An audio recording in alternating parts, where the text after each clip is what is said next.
કેમ છો વિદ્યાર્થી મિત્રો?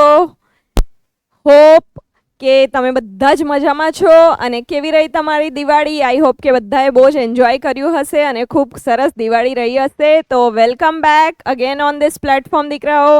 આજથી ફરીથી આપણે ભણવાનું ચાલુ કરી દઈશું અને આગલું લેક્ચર જે આપણું છે આર એન્વાયરમેન્ટ, આપનું પર્યાવરણ, એના વિશે આજે આપણે ભણવાના છે. ઓલરેડી આ ચેપ્ટર આપણે સ્ટાર્ટ કરી ચૂક્યા છે દીકરાઓ. આ સેકન્ડ લેક્ચર છે અને આની અંદર આજે આપણે જોઈશું આહાર શૃંખલા, આહાર જાળ વિશે આપણે વાત કરવાના છે. તો તમારી એક રિક્વેસ્ટ હતી દીકરાઓ કે ma'am thought of the day જરૂર લઈને આવો. તો દીકરા આજનો શું વિચાર કે ભાઈ સમય મહત્વનું નથી, પણ જે મહત્વનું છે એની માટે સમય કાઢવો ખૂબ જ જરૂરી છે. અને હાલમાં આપણી માટે એક જ લક્ષ્ય છે આપણી સામે. શું છે? બોર્ડ એક્ઝામ્સ અને સારો સ્કોર આપણે લાવવાનો છે.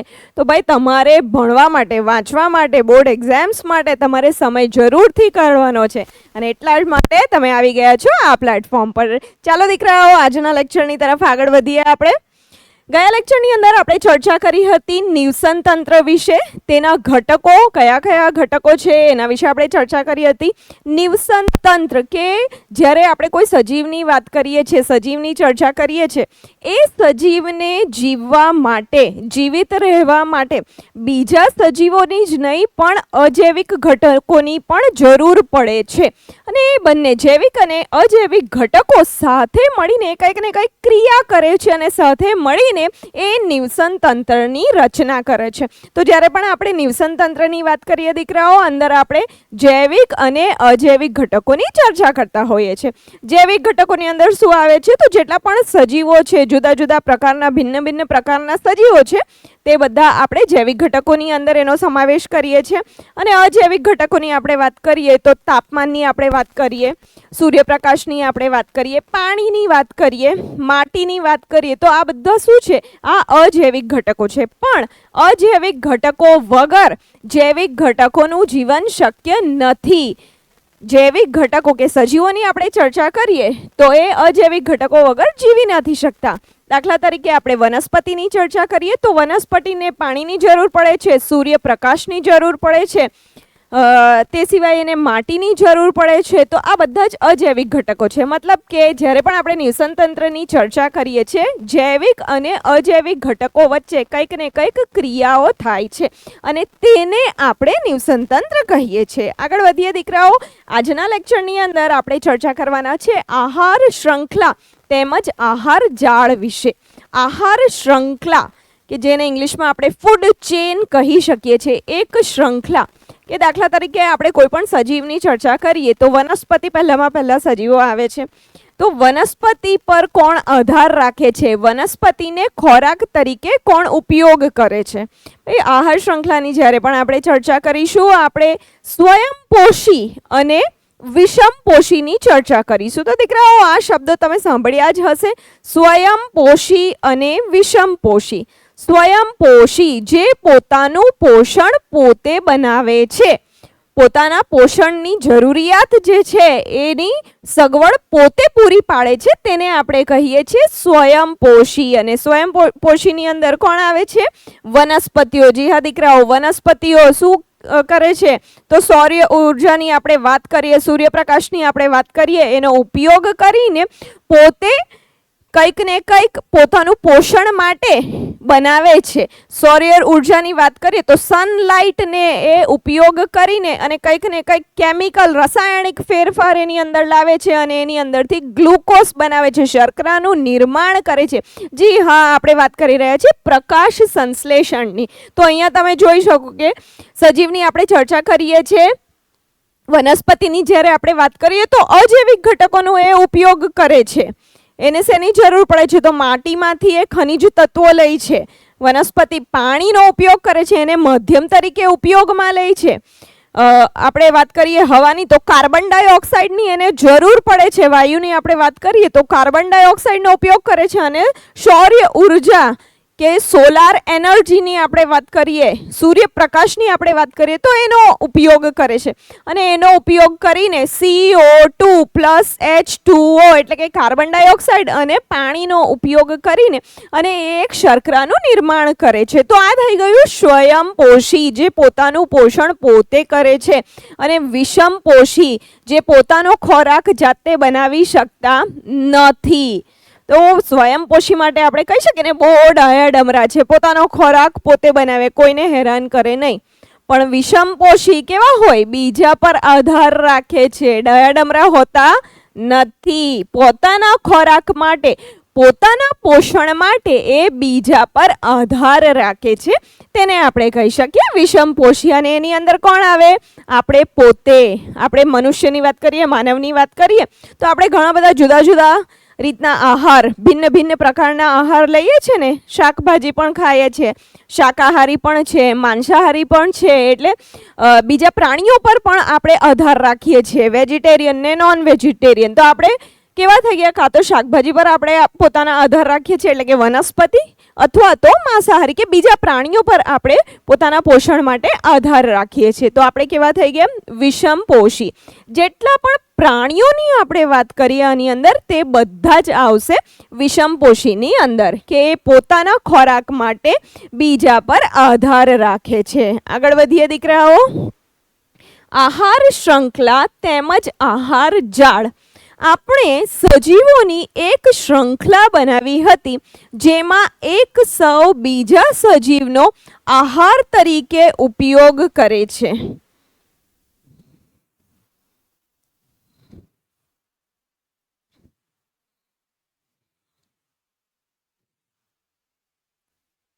બીજા સજીવનો આહાર તરીકે ઉપયોગ કરે છે.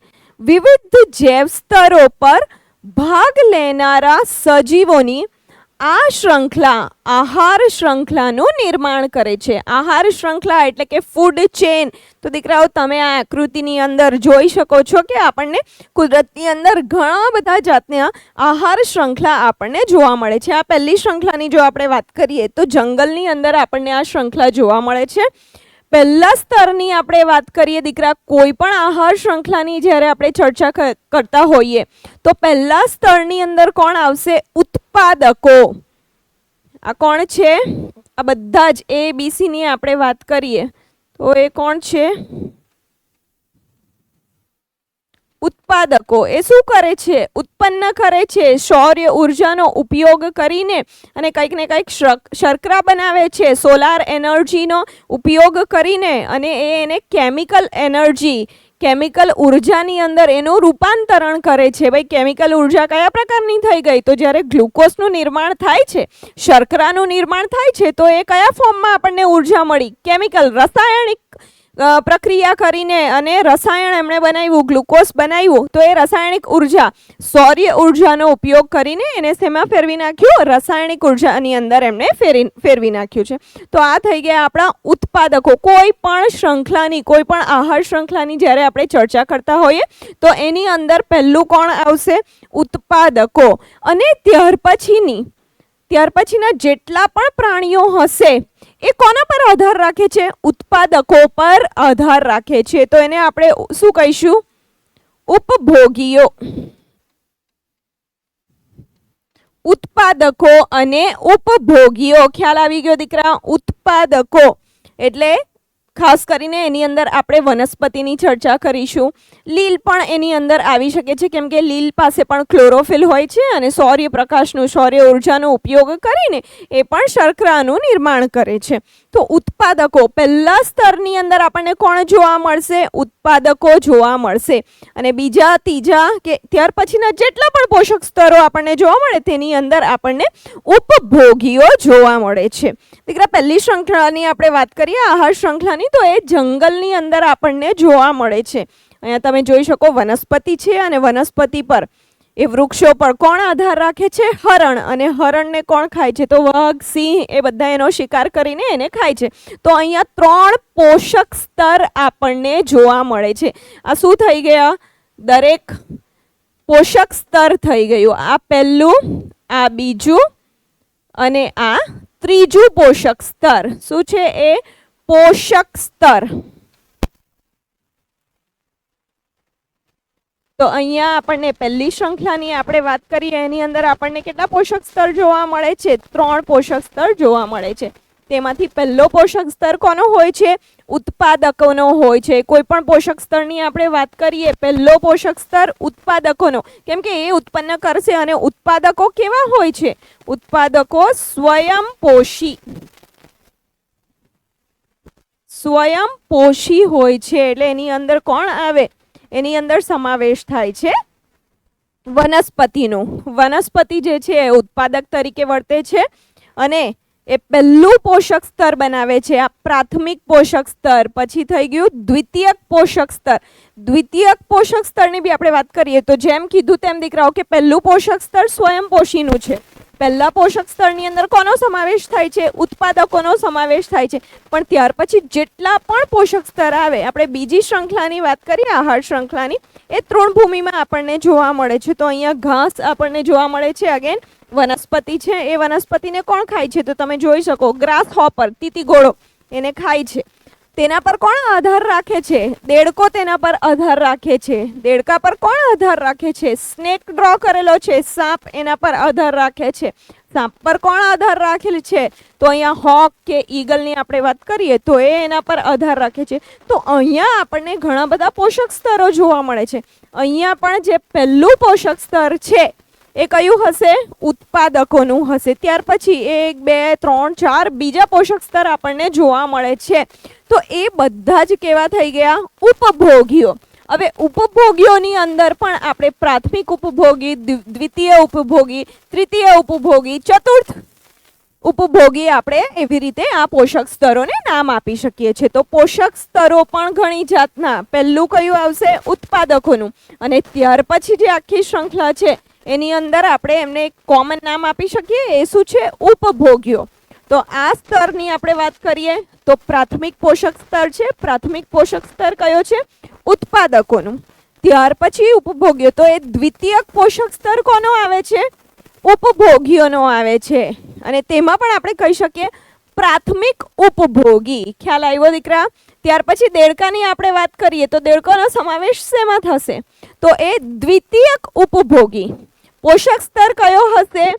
તૃતીય. પ્રાથમિક, દ્વિતીયક અને તૃતીય પોષક સ્તર. તૃતીય પોષક સ્તર આપણને જોવા મળશે. પણ એક કેવા ઉપભોગી છે? દ્વિતીયક ઉપભોગી છે. ઉત્પાદકો પછી આવશે પ્રાથમિક ઉપભોગીઓ, પછી આવશે દ્વિતીયક ઉપભોગીઓ, પછી આવશે તૃતીયક ઉપભોગીઓ અને છેલ્લું છે ચતુર્થ ઉપભોગીઓ. ખ્યાલ આવી ગયો દીકરાઓ? તો કોઈ પણ આહાર શ્રૃંખલાની આપણે જ્યારે ચર્ચા કરીએ આપણે એને ઉત્પાદકો અને ઉપભોગીઓમાં આપણે એને ડિફરન્શિએટ કરી શકીએ છીએ. જે પહેલું સ્તર છે એ પહેલું સ્તર આવશે ઉત્પાદકોનું. ને ત્યાર પછી બધા જ, કેમ કે બધા કોના પર આધાર રાખે છે? સ્વયંપોષી પર, ઉત્પાદકો પર, વનસ્પતિ પર આહાર રાખે છે. 3 શ્રૃંખલા આપણે અહીંયા જોઈએ.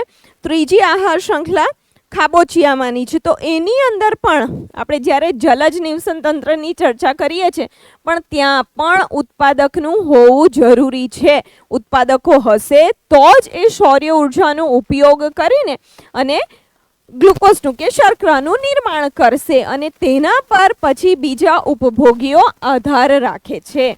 ખ્યાલ આવી ગયો દીકરાઓ? આગળ વધીએ આપણે. તો જ્યારે આપણે આહાર શ્રૃંખલા તેમજ આહાર જાળની આપણે જો ચર્ચા કરીએ તો સૌથી પહેલા સ્વયંપોષી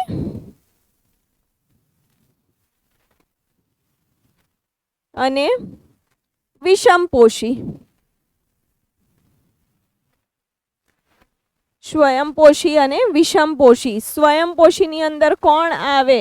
વનસ્પતિ એની અંદર સમાવેશ થાય છે. વનસ્પતિનો સમાવેશ થાય છે. વૃક્ષો એની અંદર આવે છે. રાઈટ? એની અંદર આપણે કોઈ પણ લીલા વનસ્પતિની ચર્ચા કરીએ, કોઈ પણ વનસ્પતિની આપણે વાત કરીએ તો એ સ્વયંપોષીની અંદર આવે. અને વિષમપોષીની અંદર કોણ આવે? પ્રાણી. જેટલા પણ પ્રાણી છે એનો સમાવેશ થાય છે વિષમપોષીની અંદર. તો દીકરાઓ આપણે સ્વયંપોષી, વિષમપોષી. વૃક્ષો, વનસ્પતિની આપણે જ્યારે ચર્ચા કરીએ તો વનસ્પતિ જે છે એ સ્વયંપોષી છે, તો એ પ્રથમ પોષક સ્તર બનાવે છે અને ત્યાર પછી વિષમપોષીની અંદર આવે છે પ્રાણીઓ. તો આપણે અહીંયા જોઈશું ઘણા બધા પોષક સ્તર. પોષક સ્તર તો પ્રાથમિક પોષક સ્તર,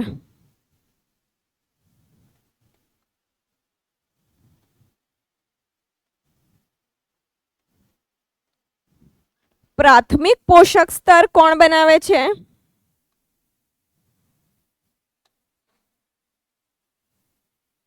પ્રાથમિક પોષક સ્તરની અંદર આપણને ઉત્પાદકો,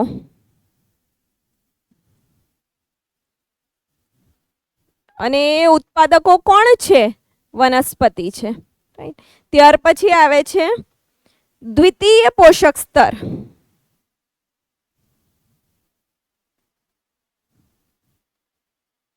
દ્વિતીય પોષક સ્તર,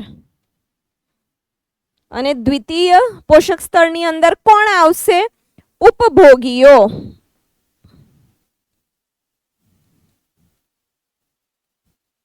એ ઉપભોગીઓ કેવા હશે? પ્રાથમિક ઉપભોગીઓ હશે, અથવા તો પ્રથમ ઉપભોગીઓ હશે. તો આ એક આહાર શ્રૃંખલાની આપણે ચર્ચા કરી રહ્યા છીએ. ઓલરેડી એક્ઝામ્પલ આપણે લાસ્ટ સ્લાઇડની અંદર જોયા. જ્યારે આપણે જંગલની અંદર આહાર શ્રૃંખલાની ચર્ચા કરી તો વનસ્પતિ તો શેની અંદર આવશે? આ ઉત્પાદકની અંદર આવશે, પ્રાથમિક પોષક સ્તર બનાવશે. ત્યાર પછી ઉપભોગ્યો, તો પ્રથમ ઉપભોગ્યો કોણ એને વનસ્પતિને ઉપયોગ કરે છે આહાર તરીકે? તો જ્યારે આપણે વાત કરીએ સસલાની આપણે ચર્ચા કરી શકીએ છીએ, અથવા તો હરણની જ્યારે આપણે વાત કરીએ તો એ શું થઈ જશે? પ્રથમ ઉપભોગી. કોને ભોગ તરીકે કે પોષક તરીકે ઉપયોગ કરે છે? વનસ્પતિને ઉપયોગ કરે છે, તો એ બની જશે પ્રથમ ઉપભોગી. અને એ કયું સ્તર બનાવશે? દ્વિતીય પોષક સ્તર બનાવશે. ત્યાર પછી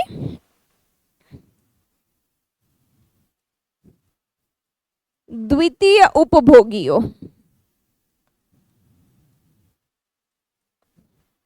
એ શું બનાવશે?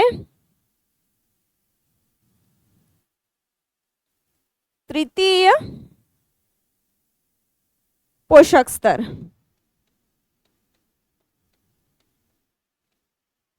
અને ત્યાર પછી આવશે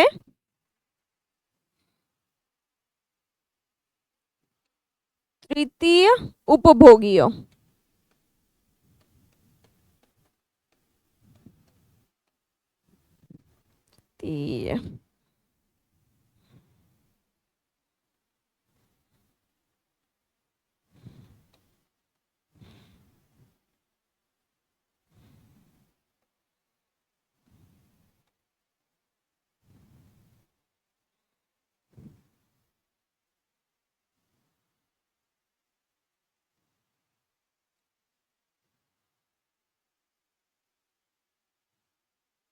તૃતીય પોષક સ્તર, અને આ થઈ જશે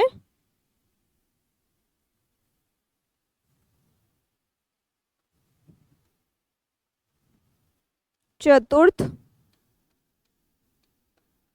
પોષક સ્તર. ખ્યાલ આવી ગયો દીકરાઓ? પહેલું ઉત્પાદકો, બીજું છે ઉપભોગીઓ.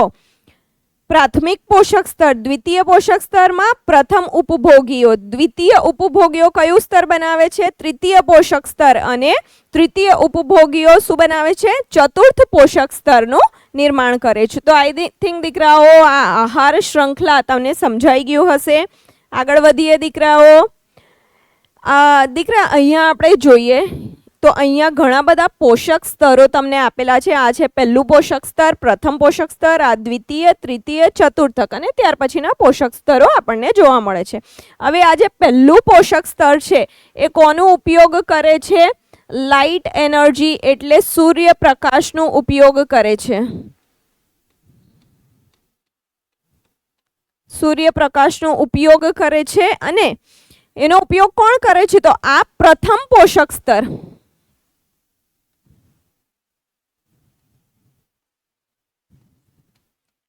પ્રથમ પોષક સ્તર કોનું છે? પ્રથમ પોષક સ્તર ઉત્પાદકોનું. તો ઉત્પાદકો સૂર્યપ્રકાશનો ઉપયોગ કરે છે અને તમે જોઈ શકો છો ઉપયોગ કરીને શું બનાવશે તો સૂર્ય ઉર્જાનો ઉપયોગ કરીને અને કંઈક ને કંઈક રાસાયણિક પ્રક્રિયા કરશે જેના દ્વારા ગ્લુકોઝનું કે શર્કરાનું એ નિર્માણ કરે છે, કંઈક ને કંઈક કેમિકલ બનાવે છે અને કેમિકલ ઉર્જા એ મેળવે છે. ત્યાર પછી તમે જોઈ શકો છો દીકરા કે અહીંયા હીટ લખેલું છે કે એમના દ્વારા કોઈ પણ પ્રક્રિયા, કેમ કે એક સજીવ છે, વનસ્પતિની ચર્ચા કરીએ કે પ્રાણીઓની ચર્ચા કરીએ, એ સજીવ જ્યારે કોઈક પણ સજીવ છે એટલે પ્રજનન કરશે, પ્રતિક્રિયા આપશે, કોઈક ને કોઈક ક્રિયા સતત કરતું રહેશે. પ્રજનન કરે છે તો ત્યારે પણ એ જે ઉર્જા એને મળી એનો ઉપયોગ કરે છે. હલનચલનની પ્રક્રિયા જ્યારે કરે છે ત્યારે પણ એ ઉર્જાનો ઉપયોગ કરે છે. તો જેટલી પણ સૂર્યપ્રકાશની આપણે ચર્ચા કરીએ તો સૂર્યપ્રકાશમાંથી બધી જ ઉર્જા, જેટલો પણ સૂર્યપ્રકાશ છે એ બધાને એ કેમિકલ કે રાસાયણિક ઉર્જાની અંદર રૂપાંતરણ કરી શકતા નથી, એવું શક્ય જ નથી. આપણે લીલની વાત કરીએ તો ફક્ત કેટલી 1% જેટલી સૌર ઉર્જાનો એ ઉપયોગ કરે છે અને એટલી ઉર્જા, એટલી એનર્જી એ ફિક્સ કરીને પોતાની પાસે રાખે છે. જ્યારે એ ઘણી બધી ક્રિયાઓ કરે છે, એ સજીવ જ્યારે જુદી જુદી ક્રિયાઓ કરે છે તો તે દરમિયાન એ ઉર્જાનો ઉપયોગ કરે છે અને ખૂબ જ ઓછી, તમે કહી શકો કે પોતાની પાસે કેટલી ઉર્જા એ રાખે છે તો ફક્ત 10% જેટલી જે ઉર્જા છે, જે પણ એ બાયોમાસ બનાવે છે એને પોતાની અંદર સંગ્રહ કરીને રાખી શકે છે. કેટલું? જેટલી પણ ઉર્જાનો ઉપયોગ કર્યો ફક્ત એનું 10% પોતાની અંદર એનો સંગ્રહ કરીને રાખી શકે છે.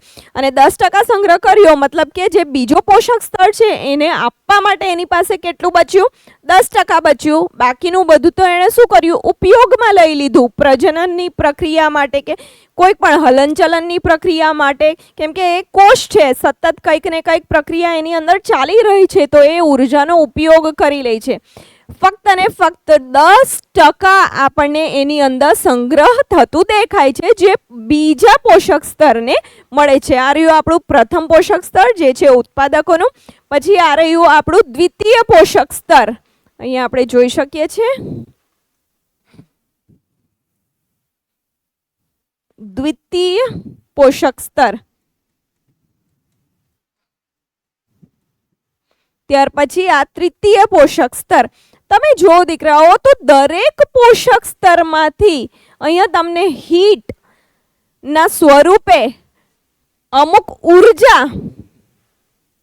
રિલીઝ થતી, મુક્ત થતી દેખાય છે. એટલે દરેક પોષક સ્તર પર જેટલી પણ ઉર્જા હોય એ બધી 100% બીજા પોષક સ્તરને પ્રાપ્ત થતી નથી. એમાંથી ફક્ત અને ફક્ત તમે જો અહીંયા કેટલી છે તો 20,000 કિલો કેલેરી અહીંયા લખેલું છે, રાઈટ? એ 20,000 કિલો કેલેરી પર મીટર સ્ક્વેર પર યર એ એનર્જી, કેટલી ઉર્જા એ સ્ટોર કરીને રાખે છે. તો અહીંયા 20,000 કિલો કેલેરી બતાવેલું છે, પણ એ જ્યારે બીજા પોષક સ્તરમાં જાય છે તો કેટલી થઈ જાય છે? 20,000 માંથી એ ફક્ત 2,000 કિલો કેલેરી થઈ જાય છે. એટલે આપણે અહીંયા જોઈ શકીએ છીએ કે ફક્ત 10% જ અહીંયાથી પહેલા પોષક સ્થળથી બીજા પોષક સ્તરની અંદર ગઈ, ઉત્પાદકોમાંથી ઉપભોગ્યોમાં ગઈ. હવે આપણે વાત કરીએ દ્વિતીયક ઉત્પાદક ઉપભોગ્યોની. આ થઈ ગયો ઉત્પાદકો, પ્રાથમિક ઉપભોગ્યો, દ્વિતીયક ઉપભોગ્યો. તો દ્વિતીયક ઉપભોગ્યો માટે તમે જો તો ફક્ત ને ફક્ત 200, અહીંયા 2,000 હતી તેમાંથી ફક્ત 200 કિલો કેલેરી જ ત્રીજા પોષક સ્તર સુધી પહોંચે છે. તો એ ફરીથી કેટલું થઈ ગયું? 10%. અહીંયા 20,000 માંથી 2,000 થયું એટલે 10% થઈ ગયું. 2,000 નું 200 થઈ ગયું એટલે ફરીથી એનું 10% થઈ ગયું. અને 200 માંથી તમે જો ચતુર્થક પોષક સ્તરની આપણે વાત કરીએ તો ચતુર્થ પોષક સ્તરમાં કેટલી જાય છે? 200 માંથી ફરીથી ફક્ત ને ફક્ત 20 કિલો કેલેરી જ ચતુર્થ પોષક સ્તરની અંદર જાય છે. એટલે અહીંયા પણ 10%નો નિયમ આપણને જોવા મળે છે. અને 20 માંથી આપણે છેલ્લા પોષક સ્તરની વાત કરીએ તો ફક્ત અને ફક્ત 2 કિલો કેલેરી જ. અહીંયા તમે જો દીકરાઓ 20,000 કિલો કેલેરી. અને જ્યારે છેલ્લા પોષક સ્તરમાં જાય છે તો ક્યાં પહોંચી જાય છે? આની અંદર આપણને કેટલા 1 2 3 4 ને 5 પોષક સ્તરો આપણને જોવા મળે છે. તો પહેલામાંથી જ્યારે પાંચમામાં પહોંચે છે તો ફક્ત 20,000 માંથી 2 કિલો કેલેરી જ છેલ્લા પોષક સ્તર સુધી પહોંચી શકે છે. અહીંયા પણ આપણને 10% નિયમ જોવા મળે છે. તો દીકરા આનાથી આપણે કહી શકીએ કે એક પોષક સ્તરમાંથી પ્રથમ પોષક સ્તરમાંથી જ્યારે દ્વિતીયક પોષક સ્તરમાં જાય તો ફક્ત ને ફક્ત પ્રથમ પોષક સ્તરમાંથી જે 10% ઉર્જા છે એ જ દ્વિતીયક પોષક સ્તર માટે આપણને અવેલેબલ હોય છે. દ્વિતીયમાંથી જ્યારે તૃતીયક પોષક સ્તરની વાત કરીએ તો દ્વિતીયક પોષક સ્તરમાં જેટલી પણ ઉર્જા હતી એની ફક્ત ને ફક્ત 10% જ તૃતીયક પોષક સ્તરને મળે છે. તો આનાથી આપણે શું જોઈ શકીએ છીએ? આપણે 5 સ્તરો અહીંયા જોયા. હવે ઇમેજિન કરો કે 5 કરતાં પણ હજુ વધી જાય તો આ શું થશે? 2 નું શું થઈ જશે? 0.2 કિલો કેલરી. એટલે જેમ જેમ આહાર શૃંખલાની અંદર કોઈ પણ આહાર શૃંખલાની આપણે વાત કરીએ, જેમ જેમ પોષક સ્તરો વધતા જાય છે તેમ તેમ આ ઉર્જા જે છે એ ઘટતી જાય છે. જે ઉર્જા એમને મળવી જોઈએ નીચલા પોષક સ્તરમાંથી, તો જેટલા વધારે પોષક સ્તરો એટલી ઓછી ઉર્જા છેલ્લા પોષક સ્તરને મળશે. એટલે જેટલી આહાર શૃંખલા નાની હોય એટલું સારું, જેટલા પોષક સ્તરો ઓછા હોય એટલા સારા. તો પ્રાથમિક, દ્વિતીયક, તૃતીયક સુધી બરાબર છે, પણ ત્યાર પછી પોષક સ્તરો વધતા જાય તો ઉર્જા જે એને મળવી જોઈએ એ ઓછી થઈ જશે. હવે અહીંયા આપણે વાત કરીએ વનસ્પતિની, જો આપણે વાત કરીએ તો આ જો બેઝ કેટલું મોટું છે, કેટલું લાંબુ બેઝ છે. મતલબ કે એની અંદર જે વનસ્પતિઓ છે, ઘણા બધા વનસ્પતિઓ છે, ઘણા બધા છે નંબરની અંદર, સંખ્યાની અંદર તમે જો તો એકદમ બ્રોડ બેઝ છે. પણ એની ઉપર તમે જાઓ તો ભાઈ જેટલું આ બેઝ છે, દાખલા તરીકે આપણે વાત કરીએ કે અહીંયા 10,000 આપણને સંખ્યા મળે છે વનસ્પતિની આપણે વાત કરીએ તો ત્યાર પછી જે બીજા પોષક સ્તરની અંદર જાય તો અહીંયા જો 10,000 જ સંખ્યા હોય બીજા પોષક સ્તરની અંદર તો આ ચાલશે નહીં. કેમ કે કેવું હોવું જોઈએ? પિરામિડ શેપનું હોવું જોઈએ. જે બેઝ છે, જે ઉત્પાદકો છે એ કેવા હોવા જોઈએ? મોટા, વધારે હોવા જોઈએ, વધારે સંખ્યાની અંદર હોવા જોઈએ.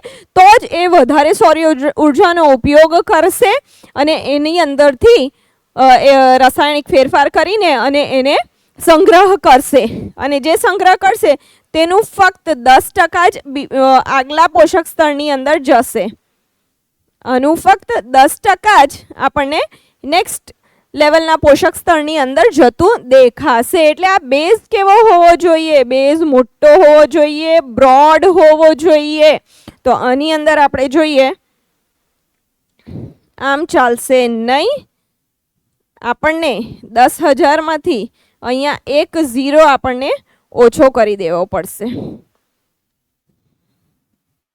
રાઈટ? તો અહીંયા 10,000 માંથી આપણે 1000 કરી દઈએ તો ચાલશે. તો આ આપણને આવું પિરામિડ મળશે. અને તેમાંથી પણ આગળ વધીએ તો કેટલું કરી દેવાનું? 100 કરી દેવાનું. તેના પરથી પણ ઉપર જઈએ તો સંખ્યા ઘટવી જોઈએ.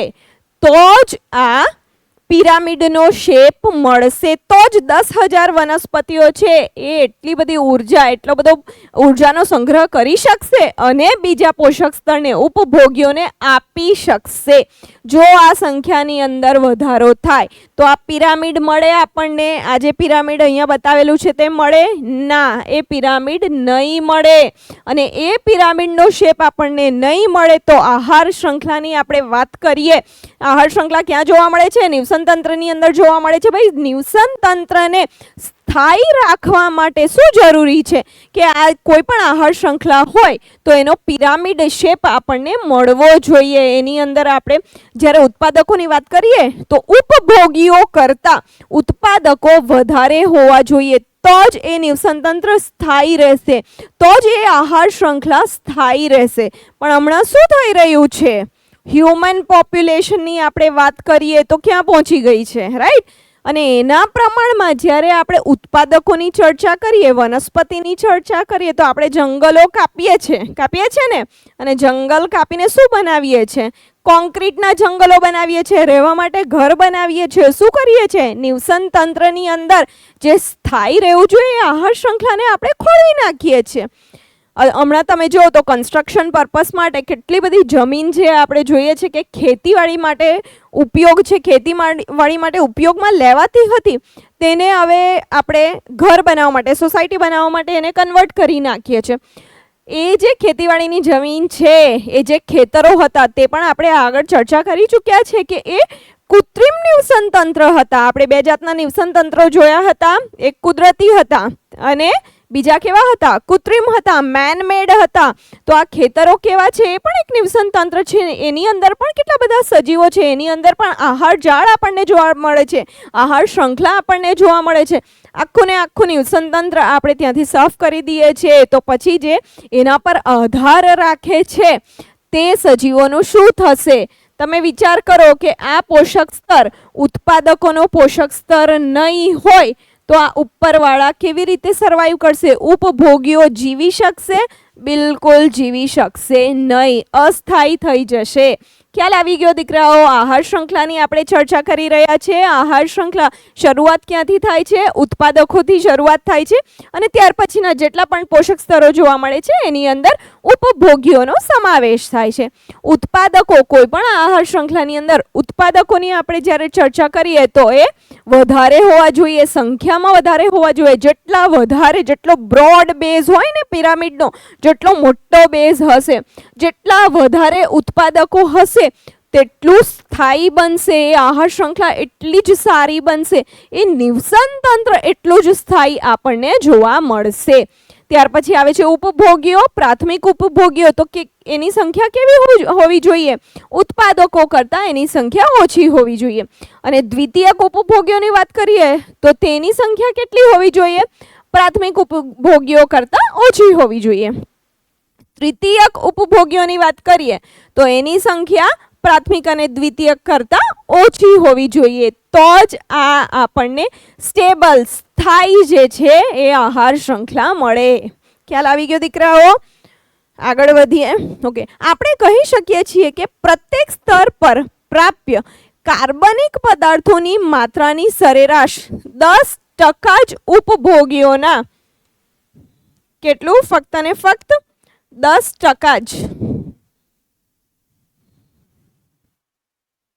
ઉપભોગીઓના આગળના સ્તર સુધી પહોંચાડે છે. આપણે જોઈ લીધો 10%નો નિયમ, આપણે અહીંયા જોઈ લીધું.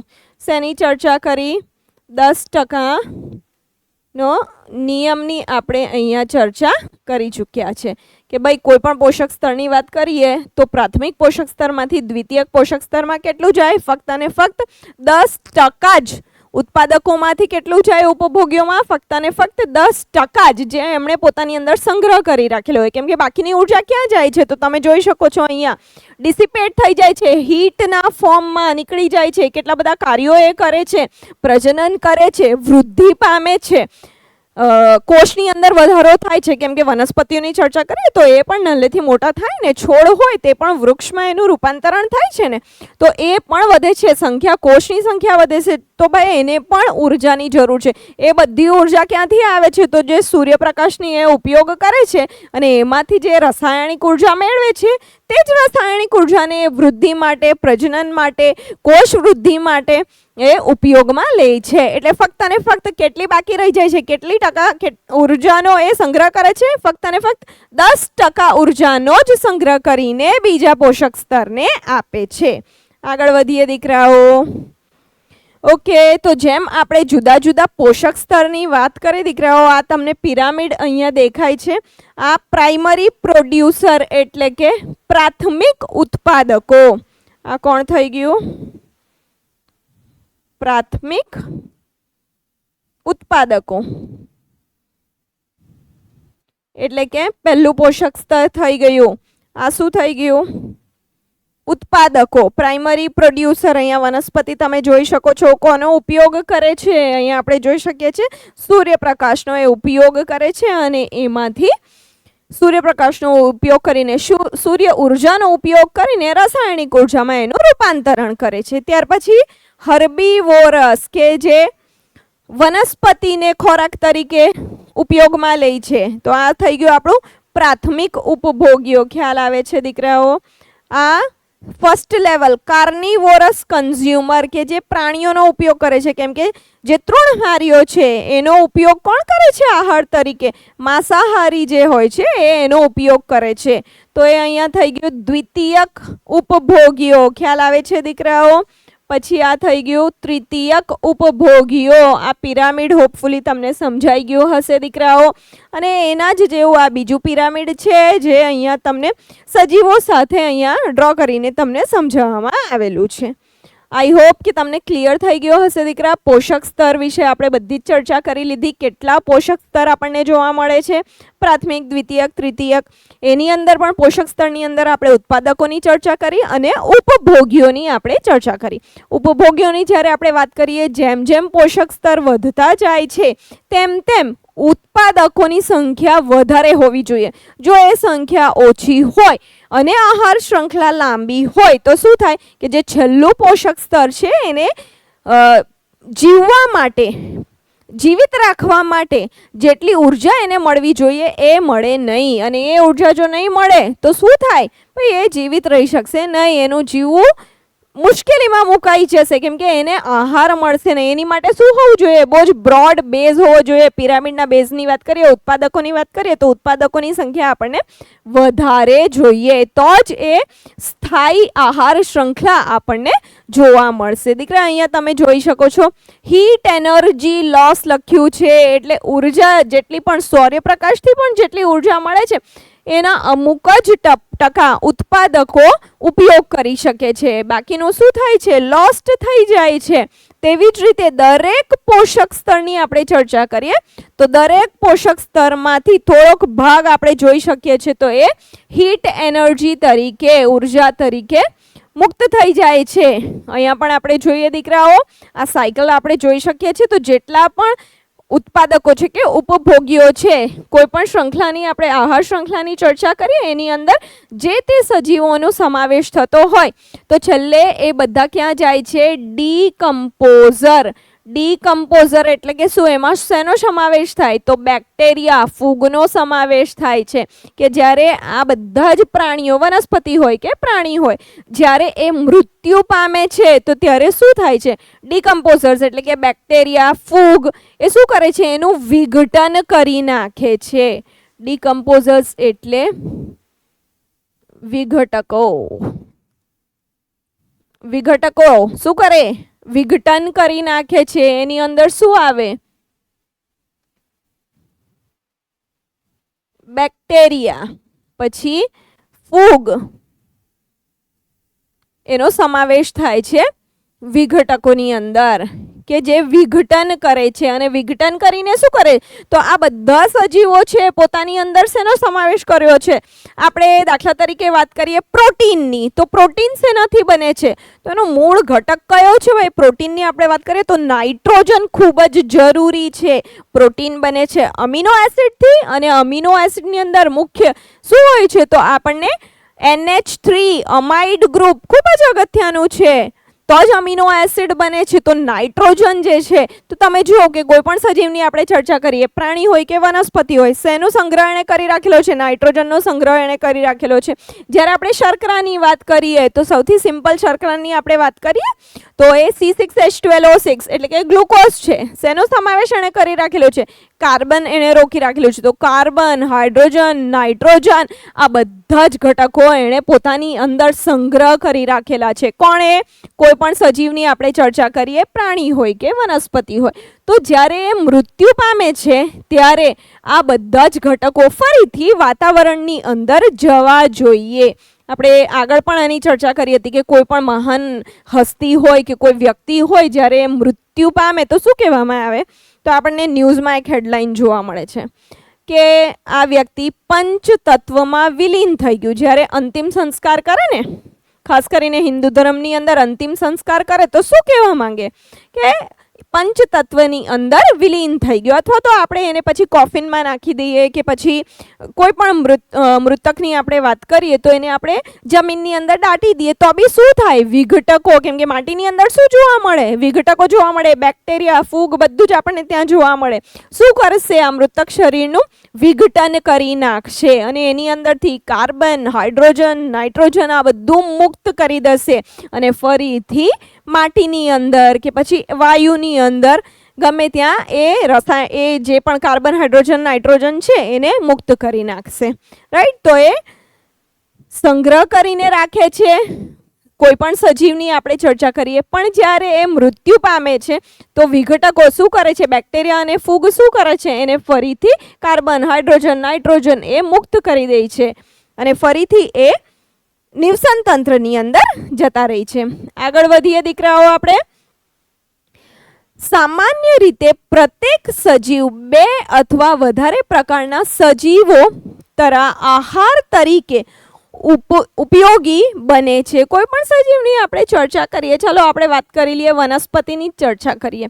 ભાઈ વનસ્પતિ જે છે એ ઉત્પાદક છે, તો એના પરથી કેટલી બધી આહાર શ્રૃંખલા શરૂ થાય છે. એને કોણ ઉપયોગમાં લે છે?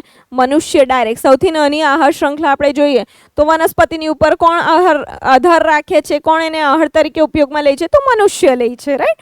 તો આ એક નાની શ્રૃંખલા થઈ ગઈ જેની અંદર 2 જ પોષક સ્તરો આપણને જોવા મળે છે. પછી તો એને કોણ ખાય છે? વનસ્પતિને કે ઘાસની આપણે વાત કરીએ તો તીતી ઘોડો એને ખાય છે. ગ્રાસ હોપર એનો ઉપયોગ કરે છે. ગ્રાસ હોપર પર કોણ આધાર રાખે છે? ગ્રાસ હોપર પર દેડકો આધાર રાખે છે. દેડકા પર કોણ આધાર રાખે છે? સાપ આધાર રાખે છે. તો આ જો કેટલા બધા આપણને પોષક સ્તર આની અંદર મળી ગયા. બીજું કોણ? તો રેબિટની, સસલાની વાત કરીએ તો એ એક બીજી આપણને આહાર શ્રૃંખલા મળી ગઈ. અહીંયા તમે જો કે ઉત્પાદકોની આપણે ચર્ચા કરીએ, વનસ્પતિની આપણે વાત કરીએ તો વનસ્પતિને કેટલા બધા પ્રાણીઓ ઉપયોગમાં લે છે આહાર તરીકે. તેવી જ રીતે આપણે અહીંયા ઉંદરની વાત કરીએ, ઘાસ, તો ઘાસ કોણ ખાય છે? દાખલા તરીકે ઉંદર ખાય છે? વનસ્પતિ ખાય છે? તો એ ઉંદરને તમે જો તો અહીંયા ફોક્સ આપેલું છે, લોમડી, એ પણ એનો ઉપયોગ કરે છે ખોરાક તરીકે. ઉંદરને કોણ ખાય છે? આઉલ અહીંયા આપેલું છે, તો આઉલ પણ એને ઉપયોગ કરે છે. ઉલ્લુ, એ પણ એનો ઉપયોગ કરે છે આહાર તરીકે. પછી તમે જુઓ તો હોક, ને તો હોક પણ આ ઉંદરને ખોરાક તરીકે ઉપયોગમાં લે છે. એટલે અહીંયા આપણે માઉસની વાત કરીએ તો માઉસથી કેટલી શ્રૃંખલા આપણને જોવા મળે છે? 1, 2 ને 3. એટલે તમે જો કે આ ઉંદર કોઈ એક આહાર શ્રૃંખલામાં ભાગ નથી લેતો, ઘણી બધી આહાર શ્રૃંખલા એમાંથી નીકળે છે. અહીંયા આપણે જોઈએ વનસ્પતિની જ્યારે આપણે ચર્ચા કરીએ છીએ દીકરાઓ, તો વનસ્પતિમાંથી તમે જો કે કેટલી બધી આહાર શ્રૃંખલા. અહીંયા આપણે ગ્રાસહોપરની વાત કરી હતી. ગ્રાસહોપર તીતી ઘોડા પર કોણ આધાર રાખે છે? ઉંદર, ફ્રોગ આહાર રાખે છે, એટલે કે દેડકો એને તીતી ઘોડાને ખાય છે. હવે આ દેડકા પર કોણ આધાર રાખે છે? તો અહીંયા તમે જો સાપ પણ એના પર આધાર રાખે છે ને અહીંયા આઉલ, ઉલ્લુની આપણે વાત કરીએ, રાઈટ, જે આપણને નાઇટમાં જોવા મળે છે, તો એ પણ ફ્રોગને આહાર તરીકે ઉપયોગ કરે છે. એટલે કોઈ પણ એક પ્રાણીની આપણે જ્યારે ચર્ચા કરીએ તો એ એક જ પોષક સ્તરમાં આપણને જોવા મળે એવું જરૂરી હોતું નથી. ઓકે, એ જુદા જુદા પોષક સ્તરની અંદર પણ આપણને જોવા મળે. ઘણી વખત પ્રાથમિક ઉપભોગીઓમાં જોવા મળે, ઘણી વખત દ્વિતીયક ઉપભોગીઓમાં જોવા મળે, ઘણી વખત તૃતીયક ઉપભોગીઓમાં પણ આપણને એ જોવા મળી શકે છે. ખ્યાલ આવે છે દીકરાઓ?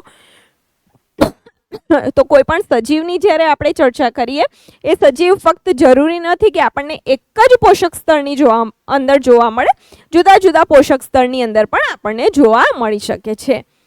આ સજીવો પણ ઘણા અન્ય સજીવોનો આહાર બને છે. આમ એક સીધી આહાર શ્રૃંખલાને સ્થાને સજીવોની વચ્ચે આહાર સંબંધો શાખાયુક્ત, તમે જોઈ શકો છો અહીંયાથી કેટલી શાખા નીકળે છે? 3 જુદી જુદી આહાર શ્રૃંખલાની અંદર ઉંદરનો સમાવેશ થાય છે. શાખાયુક્ત શ્રૃંખલાઓની એક જાળ રૂપી રચના બનાવે છે અને તેને આપણે શું કહીએ છીએ? આહાર જાળ. પહેલા આપણે ચર્ચા કરી દીકરાઓ આહાર શૃંખલાની, અને એ આહાર શૃંખલાની અંદર આપણે જુદા જુદા પોષક સ્તરો જોયા. પણ એવું જરૂર નથી ને કે ઉંદરને કોઈ એક જ સજીવ આહાર તરીકે ઉપયોગમાં લે.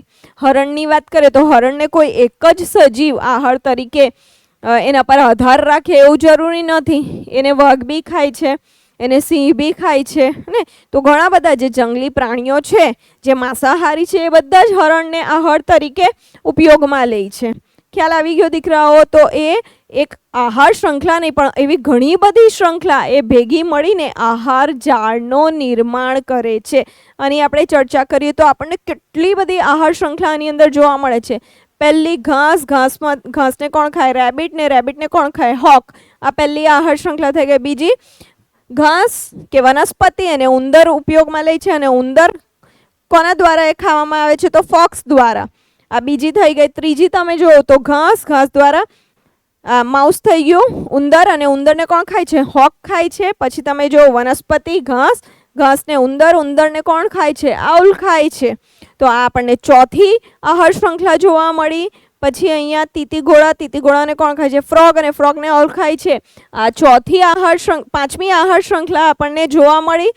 પછી આ ફ્રોગને સ્નેક ખાય છે, ને સ્નેકને હોક ખાય છે. હે, તો એ છઠ્ઠી આહાર શૃંખલા આપણને જોવા મળી. અને અહીંયા સાતમી કે તીતીઘોડાને કોણ ખાય છે? તો અમુક બર્ડ્સ છે, પક્ષીઓ છે જે ઇન્સેક્ટ્સ ખાય છે, જીવાત ખાય છે.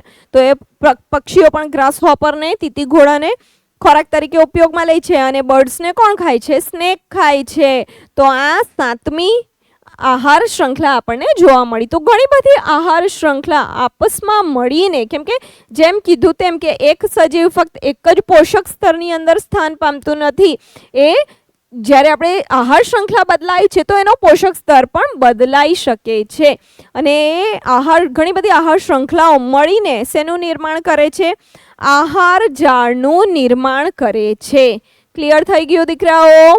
આહાર શૃંખલા અને આહાર જાળ. તો દીકરાઓ આપણે ચર્ચા કરી આહાર શૃંખલાની અને આહાર જાળની.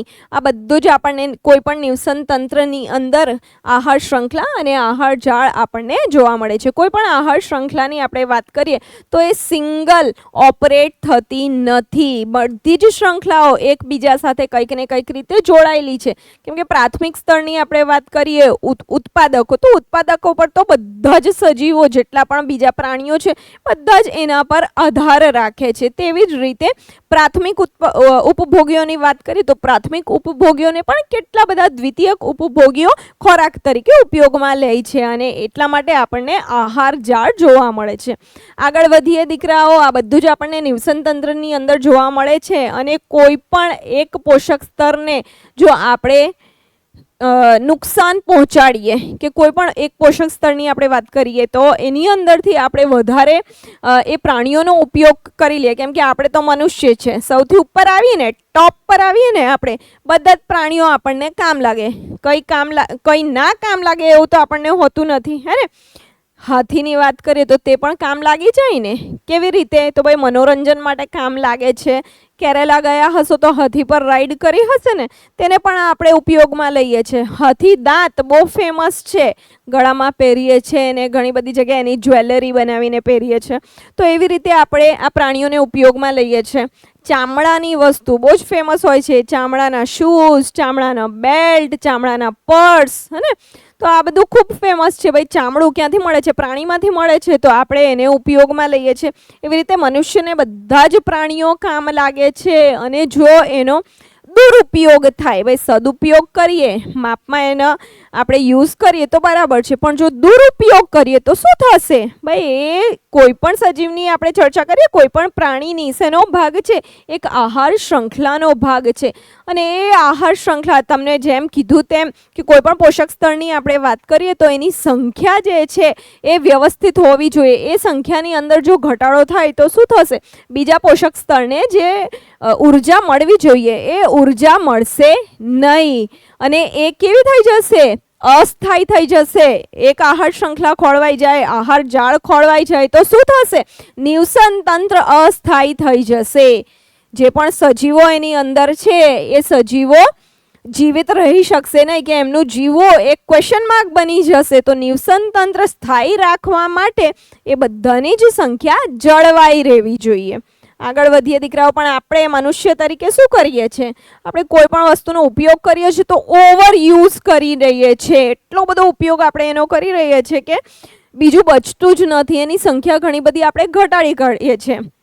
દાખલા તરીકે તમને જો ખ્યાલ હોય તો અમારા જમાનામાં અને કદાચ તેના કરતાં પણ પહેલાં, જ્યારે હું 12th સાયન્સમાં હતી અને તે પહેલાં ડિસેક્શન બંધ કરી દીધેલું હતું. અને તે પહેલાં ડિસેક્શન હતું કે 12મામાં તમે હો તો તમે મેથ્સ લેવાના હો કે સાયન્સ લેવાના હો એનાથી ફેર પડે નહીં, પણ તમારે ડિસેક્શન તો કરવું જ પડે, તમને આવડવું જ જોઈએ.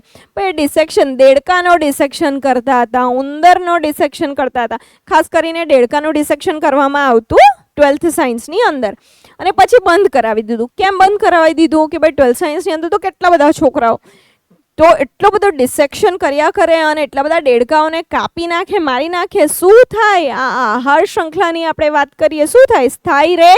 સ્થાયી રહે નહીં. એ જાતિની આપણે વાત કરીએ, દેડકાની આપણે વાત કરીએ તો એની સંખ્યાની અંદર ખૂબ ઘટાડો આપણને જોવા મળ્યો. ભાઈ ઘટી જાય તો શું ફેર પડે? આપણને ફેર નહીં પડે, પણ જે એને ખોરાક તરીકે ઉપયોગમાં લે છે એને ફેર પડે. અચ્છા, આપણે એક આહાર શૃંખલાની જો ચર્ચા કરીએ તો દેડકા એ શેના પર આધાર રાખે છે? તીતીઘોડા પર આધાર રાખે છે. હવે દેડકાની સંખ્યા જો ઓછી થઈ ગઈ તો શું થશે? તીતીઘોડાની સંખ્યા વધી જશે અને એના પર જે આધાર રાખે છે. દેડકો ને કોણ ખાય છે? તો દેડકાને સાપ ખાય છે. તો શું થશે? ભાઈ સાપની સંખ્યાની અંદર ઘણો બધો ઘટાડો જોવા મળશે. જે વિવિધતાની આપણે જ્યારે વાત કરીએ છીએ તો એ જે વિવિધતા પર એક ક્વેશ્ચન માર્ક આવી જશે. કેમ કે સાપની પ્રજાતિને ખાવા માટે એનો આહાર નથી મળતો, દેડકા નથી મળતા. તો શું થશે? એ હવે આગળ આહાર શૃંખલા વધી શકશે? ના, નહીં વધી શકશે. જેમ મેં કીધું કે બીજા પોષક સ્તર માટે ખોરાક જ નહીં રહે. ખ્યાલ આવી ગયો દીકરાઓ કે શું અસર થાય છે જ્યારે કોઈ પણ સજીવની પોષક સ્તરની અંદર વધારો કે ઘટાડો થાય અચાનકથી, કે એને કઢી લેવામાં આવે તો શું ફેર પડે છે આહાર શૃંખલાની ઉપર. આગળ વધીએ વિદ્યાર્થી મિત્રો. આપણી પ્રવૃત્તિઓ પર્યાવરણને કેવી રીતે અસર પહોંચાડી શકે છે? ભાઈ ઘણી બધી રીતે. સારી અસર પણ હોય ને ખરાબ અસર પણ હોય. પણ માનવ તરીકે, મનુષ્ય તરીકે મેં તો અત્યાર સુધી એવું જ જોયું છે કે કંઈક ને કંઈક નુકસાન જ કરીએ છીએ આપણે પર્યાવરણને. કરીએ છીએ ને. આમ બગીચામાં ફરવા જઈએ તો આપણે તો ફૂલ છોડ જે હોય તેને તોડી લેતા હોઈએ અને કશું જ ના કરીએ. ગાર્ડનમાં બેસીએ તો પણ બેસીને પેલી ઘાસો તોડતા રહીએ છીએ. તોડે કે નહીં? બધાએ એવું તો કર્યું જ હશે, આઈ એમ શ્યોર. રિકોલ કરી લેજો એકવાર. એટલે કંઈક ને કંઈક રીતે આપણે પર્યાવરણને નુકસાન પહોંચાડીએ જ છે. પ્લાસ્ટિકની જો આપણે ચર્ચા કરીએ તો શું કરીએ છીએ પ્લાસ્ટિકનું? પ્લાસ્ટિક આજે બહુ જ મોટી સમસ્યા બની ગઈ છે. ફક્ત આપણી માટે જ નહીં પણ આખા વિશ્વની આપણે વાત કરીએ તો આખા વિશ્વમાં પ્લાસ્ટિક એક ખૂબ મોટી સમસ્યા તરીકે આપણને જોવા મળે છે. ખરેખર પ્લાસ્ટિક સમસ્યા નથી, પણ આપણે એને સમસ્યા બનાવી લીધી છે. આપણે એટલો બધો એનો ઉપયોગ કર્યો, જ્યાં ને ત્યાં પ્લાસ્ટિક બેગ્સનો ઉપયોગ કર્યો, પ્લાસ્ટિક આઇટમ્સનો ઉપયોગ કર્યો. જ્યાં ને ત્યાં કોઈને પણ રિપ્લેસ કરવાની વાત આવે તો પ્લાસ્ટિક વડે આપણે એને એ મટીરિયલને રિપ્લેસ કરેલું છે. ભાઈ જ્યારે એટલો બધો તમે ઓવરયુઝ કરો તો ડેફિનેટલી એમાંથી જે કચરો ઉત્પન્ન થાય છે એનો નિકાલ સરખી રીતે નહીં થાય તો એ આપણને સમસ્યા તરીકે આપણી સામે આવે છે. એટલે ઓવરયુઝ કરી લીધું. આપણે શું કર્યું? ઓવરયુઝ કરી લીધું. આપણી ક્ષમતા કે જે કેપેસિટી હોવી જોઈએ તેના કરતાં વધારે આપણે એને ઉપયોગમાં લઈ લીધું, યુઝ કરી લીધું, અને તેના કારણે આજે શું થઈ ગયું? એ એક સમસ્યા બની ગઈ. તો એવી જ રીતે ભાઈ ઘણી બધી સમસ્યાઓ આપણે ઉત્પન્ન કરીએ છીએ. ઓકે, આપણે વાત કરીએ દીકરાઓ તો જ્યારે કચરાના નિકાલની વાત કરીએ તો મોદીજી જ્યારે પીએમ આવ્યા હતા નવા બનીને, અને ત્યાર પછી કચરાની બહુ મોટી સમસ્યા હતી તો એની માટે એક સોલ્યુશન લાવ્યા. હવે ભાઈ કચરાની આપણે વાત કરીએ તો કચરો તો ખાસ કરીને જે કિચન વેસ્ટ તરીકે નીકળે છે એ બધો જ જૈવ વિઘટનીય છે, અવિઘટનીય તો નથી. કેમ કે એમાં શાકભાજીને એવું બધું જ મોટા ભાગે હોય છે, જે બચી ગયેલું હોય વનસ્પતિનો ભાગ એ જ એની અંદર હોય છે. તો એ તો જૈવ વિઘટનીય છે, વિઘટન થઈ શકે છે એનું, પણ છતાંય ભાઈ કચરો એક મોટો ક્વેશ્ચન માર્ક. તો મોદીજી શું લાવ્યા હતા? બધાને 2 ડબ્બા આપેલા હતા કે નહીં? યાદ છે? લીલો ડબ્બો ને લાલ ડબ્બો. અને તમે પબ્લિક પ્લેસીસ પર બી જાઓ તો તમને બે ડસ્ટબિન જોવા મળે. કેવા ડસ્ટબિન? સૂકો કચરો, ભીનો કચરો લખેલું હોય છે ને, યાદ છે કે નથી? આઈ એમ શ્યોર બધાએ જોયા હશે. અને આપણે તો ઇન્ડિયન્સ બચતમાં માનીએ એટલે શું કરે કે એક ડસ્ટબિન મમ્મીએ કાઢી લીધી ને બીજી માળ પર મૂકી દીધી કે આવતા વર્ષે આ પતી જાય, આ બગડી જાય, તૂટી જાય ત્યારે પેલી કામ લાગશે. કરે છે ને એવું?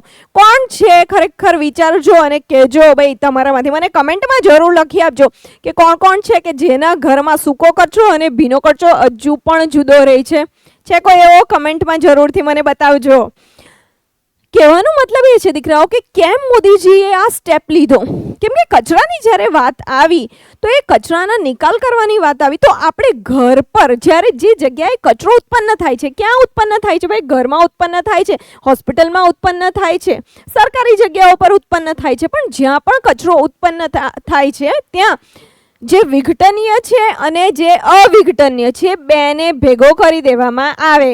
બેને ભેગા કરી દે, બધું ડસ્ટબિનમાં જાય ને. જે પણ નકામું હોય, પ્લાસ્ટિકનું હોય, ગ્લાસનું હોય, કાપડનું હોય કે પછી આપણે કિચન વેસ્ટ હોય, બધું જ એક જ ડબ્બામાં જાય.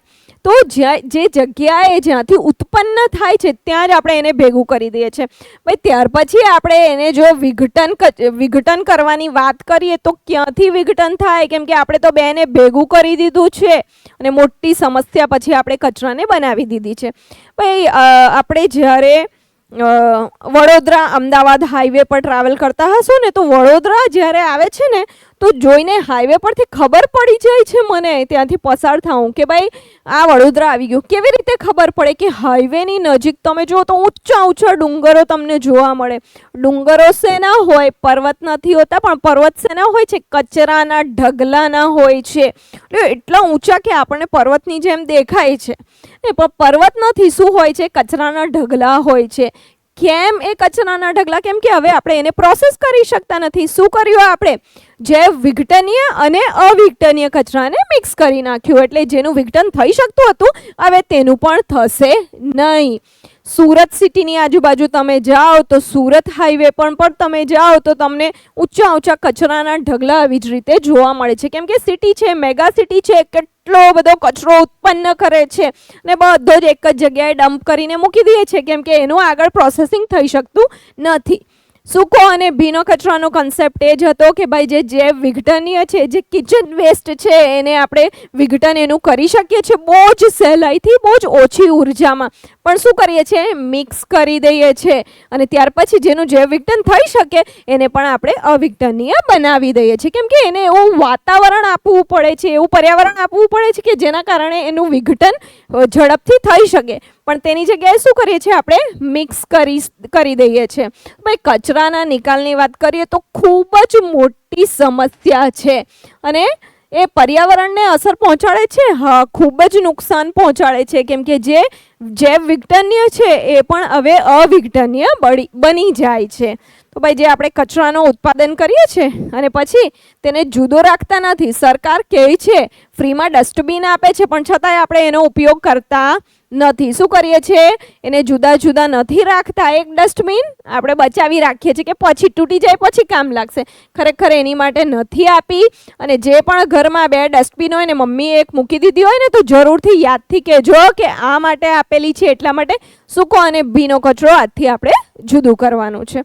તે સિવાયની આપણે વાત કરીએ તો હવે પ્રદૂષણ એક મોટી સમસ્યા છે. પ્રદૂષણ હવાનું, પાણીનું, કોઈની બી આપણે વાત કરીએ તો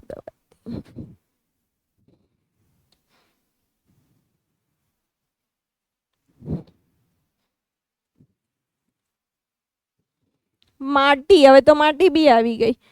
હવા, પાણી, માટી બધાનો જ પ્રદૂષણ આપણે કરીએ છીએ. હવાની ચર્ચા કરીએ, ભાઈ રેસ્પિરેશન કરીએ છીએ, શ્વસન કરીએ છીએ, એને તો અટકાવી શકતા નથી. ઓક્સિજન લઈને કાર્બન ડાયોક્સાઇડ જ છોડવું પડે છે કેમ કે જીવવા માટે જરૂરી છે. પણ શું કરીએ? મોપેટ લઈને સ્કૂલે જઈએ છીએ ને અને મોપેટ લઈને બીજી બધી જગ્યાએ જઈએ છીએ જ્યાં આપણે પબ્લિક ટ્રાન્સપોર્ટનો ઉપયોગ કરી શકીએ છીએ પણ છતાંય ફેસિલિટી જોઈએ, આપણો ટાઈમ જળવાવો જોઈએ હે ને.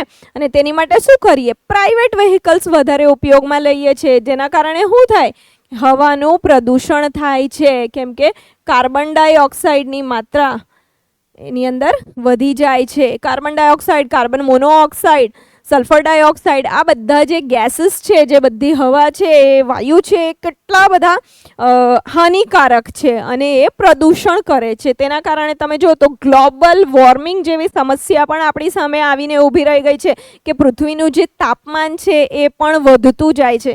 ભાઈ વધતું રહ્યું તો ચાલશે નહીં? ચાલશે. શું થશે? ભાઈ સજીવોને ટકી રહેવા માટે એક પ્રશ્ન થઈ જશે અને કદાચ એવું બને કે પછી અમુક વર્ષો પછી 100, 200, 300 વર્ષ પછી કદાચ આપણે એવું કહીશું કે આ પ્રજાતિ કે આટલી જૈવ વિવિધતા આપણને જૂના જમાનામાં જોવા મળતી હતી. કદાચ એવું બને કે આપણે પણ ના રહીએ. કેમ કે આપણે એને પૃથ્વીને શું કરીએ છીએ? એટલું બધું પ્રદૂષણ કરીએ છીએ કે એ સજીવોના રહેવા લાયક જ નહીં રહી જાય. પાણીની આપણે વાત કરીએ તો કેટલો બધો દુરુપયોગ આપણે એને કહીએ છીએ. ઓશન્સની અંદર આપણે હવે પ્લાસ્ટિક નાખવાનું શરૂ કરી દીધું, કેમ કે સામે જ્યારે સમસ્યા દેખાતી હતી આપણને પ્લાસ્ટિકની, તો ભાઈ એનો કંઈક ને કંઈક નિકાલ કરીએ. તો શું કર્યું કે ભાઈ ઓશન્સની અંદર એને ડમ્પ કરી દીધું, દરિયાની અંદર, સમુદ્રની અંદર એને નાખવાનું ચાલુ કરી દીધું.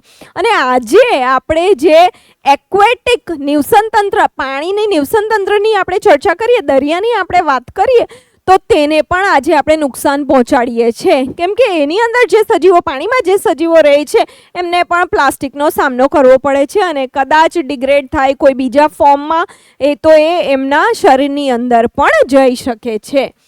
માટીનું પણ પ્રદૂષણ કરીએ છીએ. બાયોરિએક્ટર્સ, આપણને ઘણી જગ્યાએ ન્યુક્લિયર પાવર પ્લાન્ટ્સ જોવા મળે છે. ભાઈ અહીંયા નજીક કાકરાપાર પાવર પ્લાન્ટ સાંભળ્યું હશે. શું કરે છે ભાઈ? ન્યુક્લિયર વેસ્ટ પ્રોડ્યુસ કરે છે. તો એનો ડિસ્પોઝલ ખૂબ જ જરૂરી છે. જે એનું વેસ્ટ છે એને બહુ સારી રીતે આપણે ડિસ્પોઝ કરવાનું છે અને પર્યાવરણને ધ્યાનમાં રાખીને એને ડિસ્પોઝ કરવાનું છે. પણ ડિસ્પોઝ કરતી વખતે પણ, એનો નિકાલ કરતી વખતે પણ આપણે એને ધ્યાનમાં લેતા નથી. અને માટીની પણ આપણે ચર્ચા કરીએ. ભાઈ માટીના 2 સેન્ટીમીટર લેયર બનવામાં વર્ષો લાગી જાય છે, મિલિયન્સ ઓફ યર્સ નીકળી જાય છે. ત્યારે જઈને જમીન પર તમને જે માટીની પરત દેખાય છે 2 સેન્ટીમીટરની, એ બને છે અને એને આપણે બહુ જ સહેલાઈથી એને પણ આપણે પ્રદૂષિત કરી દઈએ છીએ. નોઇઝ પોલ્યુશન, અવાજની વાત કરીએ, ધ્વનિની વાત કરીએ, હે ને, ધ્વનિ પ્રદૂષણ શું કરીએ છીએ ભાઈ? ડીજે, હે ને, નોરતાની વાત કરીએ, ગરબામાં, હે ને, તો કેટલી જોરમાં વાગે છે. લગ્ન પ્રસંગની વાત કરીએ તો કેટલી જોરમાં, 12, 1, 2 વાગ્યા સુધી. આપણા ઇન્ડિયામાં તો કોઈ નિયમ જ નહીં આવે, હે ને. અને નોઇઝ પોલ્યુશન પણ કરીએ છીએ. નાના બાળકોને આપણે ધ્યાનમાં લેતા નથી. ભાઈ જેના ઘરે નાના બાળકો હોય તો એમના હૃદય પર, એમના કાન પર એની સીધી અસર થઈ શકે છે. તો ભાઈ આપણી જેટલી પણ એક્ટિવિટી છે ખૂબ જ પ્રદૂષણ કરે છે. કોઈ પણ પ્રવૃત્તિની આપણે વાત કરીએ, આપણે પ્લાસ્ટિકની, કચરાની આપણે ચર્ચા કરી, તો એ પણ ખૂબ મોટી સમસ્યા ઉત્પન્ન કરે છે. આગળ વધીએ દીકરાઓ. ઓઝોન સ્તર અને તે કેવી રીતે વિઘટન પામે છે. ઓઝોનની આપણે ચર્ચા કરીએ દીકરા. આ પૃથ્વી છે, પૃથ્વીની આજુબાજુ આપણને શેનું આવરણ જોવા મળે છે? ઓઝોનનું આવરણ આપણને જોવા મળે છે. ભાઈ ઓઝોનનું આવરણ ખૂબ જ અગત્યનું છે. કેમ કે જ્યારે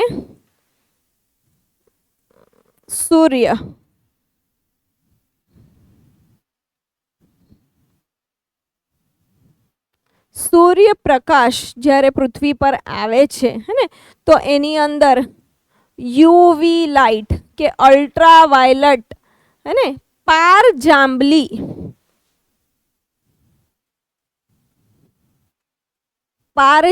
જે કિરણો છે એ સીધા પૃથ્વી પર આવવા જોઈએ નહીં. કેમ? શું થાય? સીધા જો પારજાંબલી કિરણો પૃથ્વી પર આવે તો ઘણા બધા સજીવો છે શું કરી શકે છે? ડાયરેક્ટ એના ડીએનએ પર અસર કરી શકે છે.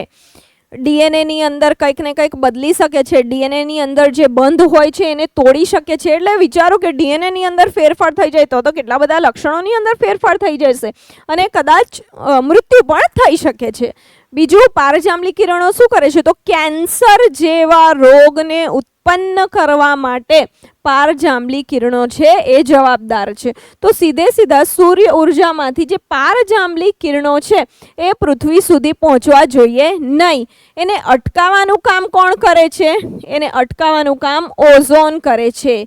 ઓઝોનના અણુની આપણે વાત કરીએ તો O3 અને આપણે કહીએ છીએ ઓઝોન, અને આવી રીતે આપણને ઓઝોનનો સ્તર જોવા મળે છે. અહીંયા તમે જોઈ શકો છો દીકરાઓ O2, જ્યારે અહીંયા વાતાવરણની અંદર O2 હોય એટલે કે ઓક્સિજન હોય, એ ઓક્સિજન પર જ્યારે પારજાંબલી કિરણો, આ પારજાંબલી કિરણો જ્યારે એના પર પડે ત્યારે શું થાય છે? પારજાંબલી વિકિરણો, તો એ ઓક્સિજન જે છે એ તૂટીને O+O, O2 યુવી લાઇટ શું બની જાય છે? O+O, ઓક્સિજન જે છે એ તૂટી જાય છે, ઓક્સિજનના અણુઓ મુક્ત થઈ જાય છે, અને ત્યાર પછી ત્યાં જ O2+O શું બનાવે છે? O3 નું નિર્માણ કરે છે. તો એવી રીતે આપણને ઓઝોન નો સ્તર બનતો દેખાય છે. ઓઝોન સ્તર આવી રીતે બને છે. ખ્યાલ આવી ગયો દીકરાઓ? ઓઝોન સ્તર કેવી રીતે બને છે એ ખ્યાલ આવી ગયો. હવે જ્યારે આપણે વાત કરીએ ક્લોરોફ્લોરોકાર્બન્સ, CFC, શું છે? ક્લોરોફ્લોરોકાર્બન્સ ક્યાં જોવા મળે છે? તો રેફ્રિજરેટરની આપણે વાત કરીએ, એસીની વાત કરીએ, એની અંદર જે કુલન્ટ તરીકે આપણે વાપરીએ છીએ એ છે CFCs, ક્લોરોફ્લોરોકાર્બન્સ આપણને જોવા મળે છે. એના ફોર્મ્યુલાની આપણે વાત કરીએ તો Cl2F2, ક્લોરોફ્લોરોકાર્બન્સ, રાઈટ? તો આની અંદરથી જ્યારે આ ક્લોરોફ્લોરોકાર્બન્સ, કેમ કે આપણે ઉપયોગમાં લઈએ છીએ, વાતાવરણમાં મુક્ત થાય છે, આ જ વાતાવરણની અંદર જ્યારે એ ક્લોરોફ્લોરોકાર્બન્સનું વિઘટન થાય છે તો તે વિઘટન દરમિયાન ક્લોરીન શું મળે છે આપણને? ક્લોરીન મળે છે. ક્લોરીન આપણને મળે છે, અને એ ક્લોરીન શું કરે છે? આ ઓઝોનનું વિઘટન કરે છે. આ ઓઝોનનું વિઘટન કોણ કરે છે? ક્લોરીન દ્વારા આ ઓઝોનનું વિઘટન થાય છે. ઓઝોનનું વિઘટન થાય એટલે શું થઈ જાય? આ જે રિએક્શન આપણને દેખાય છે, આ જે રિએક્શન જે છે એ એક્ઝેક્ટલી રિવર્સ થઈ જશે. O3 ની અંદરથી ફરીથી આપણને શું મળી જશે? ઓક્સિજન, અને એક ઓક્સિજનનો અણુ મળી જશે. O2+O આપણને મળી જશે. એટલે શું થઈ ગયું? આ ઓઝોનનું વિઘટન કોના દ્વારા થાય છે? ક્લોરીન દ્વારા થાય છે. કોણ કરે છે? ક્લોરોફ્લોરોકાર્બન્સ. ક્લોરોફ્લોરોકાર્બન્સનું જ્યારે વિઘટન થાય તો CCl2F2 એ શું મુક્ત કરે છે? ક્લોરીનનો અણુ મુક્ત કરે છે, અને એ ક્લોરીનનો અણુ શું કરે છે? O3 નું, ઓઝોન સ્તરનું વિઘટન કરે છે. હવે ઓઝોન સ્તરનું વિઘટન થાય તો શું થાય? શું થશે? એનું વિઘટન થાય તો આ જે પારજાંબલી કિરણો છે એ સીધી ક્યાં આવશે? પૃથ્વી પર આવશે, અને પૃથ્વી પર આવશે પારજાંબલી કિરણો, ત્યારે શું થશે? કેન્સર જેવા રોગો થશે. પછી આપણે કેટરેક્ટની વાત કરીએ, મોતિયાબિંદની વાત કરીએ તો તેવા પણ રોગો આપણને જોવા મળે છે. સ્નો બ્લાઇન્ડનેસ કે જે ટેમ્પરરી આંખને નુકસાન પહોંચાડે છે અને 2-4 દિવસની અંદર ફરીથી એ રિપેર થઈ જાય છે. તો તે પણ સ્નો બ્લાઇન્ડનેસ પણ આપણને કોના કારણે જોવા મળશે? પારજાંબલી કિરણોના કારણે થાય છે. તો તમે જુઓ કે જ્યારે પૃથ્વી પર ડાયરેક્ટ ઓઝોન સ્તર જો નહીં હોય કે ઓઝોન હોલ થઈ જાય તો પારજાંબલી કિરણો સીધી પૃથ્વી સુધી પહોંચીને અને પૃથ્વી પર રહેતા સજીવોને નુકસાન પહોંચાડી શકે છે. ભાઈ DNA ની અંદર ચેન્જીસ કરી શકે છે, સ્નો બ્લાઇન્ડનેસ કરી શકે છે, મોતિયાબિંદ જેવા કેટરેક્ટ આપણે જેને કહીએ તે ઉત્પન્ન કરી શકે છે, અને ત્વચાના કેન્સર કે સ્કિન કેન્સરની આપણે વાત કરીએ તો એવા ઘાતક રોગો પણ આપણને થઈ શકે છે. કોવિડ ટાઈમની આપણે વાત કરીએ તો કોવિડ ટાઈમ વર્ષ સુધી એવું કહી શકીએ કે ઓલમોસ્ટ વર્લ્ડની અંદર લોકડાઉન થઈ ગયેલું. બધા જ કન્ટ્રીઝ, ઇન્ડિયા, ચાઇના, પછી ઈરાન હોય, ઇઝરાયલ હોય, કોઈ પણ કન્ટ્રી હોય, અમેરિકા હોય, કેનેડા હોય, કોઈ પણ કન્ટ્રીની અંદર આપણને કમ્પ્લીટ લોકડાઉન જોવા મળ્યું હતું, રાઈટ. અને ત્યારે એવું કહેવાય છે કે ઓઝોન હોલ જે અહીંયા હોલ થઈ ગયો હતો, આ સ્તર જે છે એ ડેમેજ થઈ ગયો હતો, એ એટલા ઝડપથી એણે રિકવરી લઈ લીધી ને ફરીથી ઓઝોન બની ગયું. કેમ કે તે સમયે ક્લોરોફ્લોરોકાર્બન્સ છે, તેની સાથે સાથે કાર્બન ડાયોક્સાઇડની આપણે વાત કરીએ તો એ બધા ખૂબ ઓછા પ્રમાણમાં મુક્ત થયા. કેમ કે લોકડાઉન હતું, ઓફિસ જવાનું નહીં, બહાર નીકળવાનું નહીં, બધા જ ઘરમાં રહેવાનું. આ ક્લોરીન જે મુક્ત થવા જોઈએ એ ઓછા મુક્ત થયા. તેના કારણે ઓઝોનનું વિઘટન ઓછું થયું. એટલે શું થયું? O3ના મોલિક્યુલ્સ બન્યા, અણુઓ બન્યા, ઓઝોનના અણુઓ બન્યા, પણ વિઘટન નહીં થયું કેમ કે બધી જ એક્ટિવિટી સીઝ થઈ ગયેલી, લોકડાઉન થઈ ગયું હતું. એટલે ઓઝોન હોલ જે હતો એ ખૂબ ઝડપથી રિપેર થઈ ગયો. ફક્ત ને ફક્ત 2 વર્ષની અંદર. કદાચ આપણે જો આપણી ગતિવિધિ એક જેવી જ રાખી હોત, જો લોકડાઉન નહીં હોત, નોર્મલ એટમોસ્ફિયર હોત, તો શું થતે?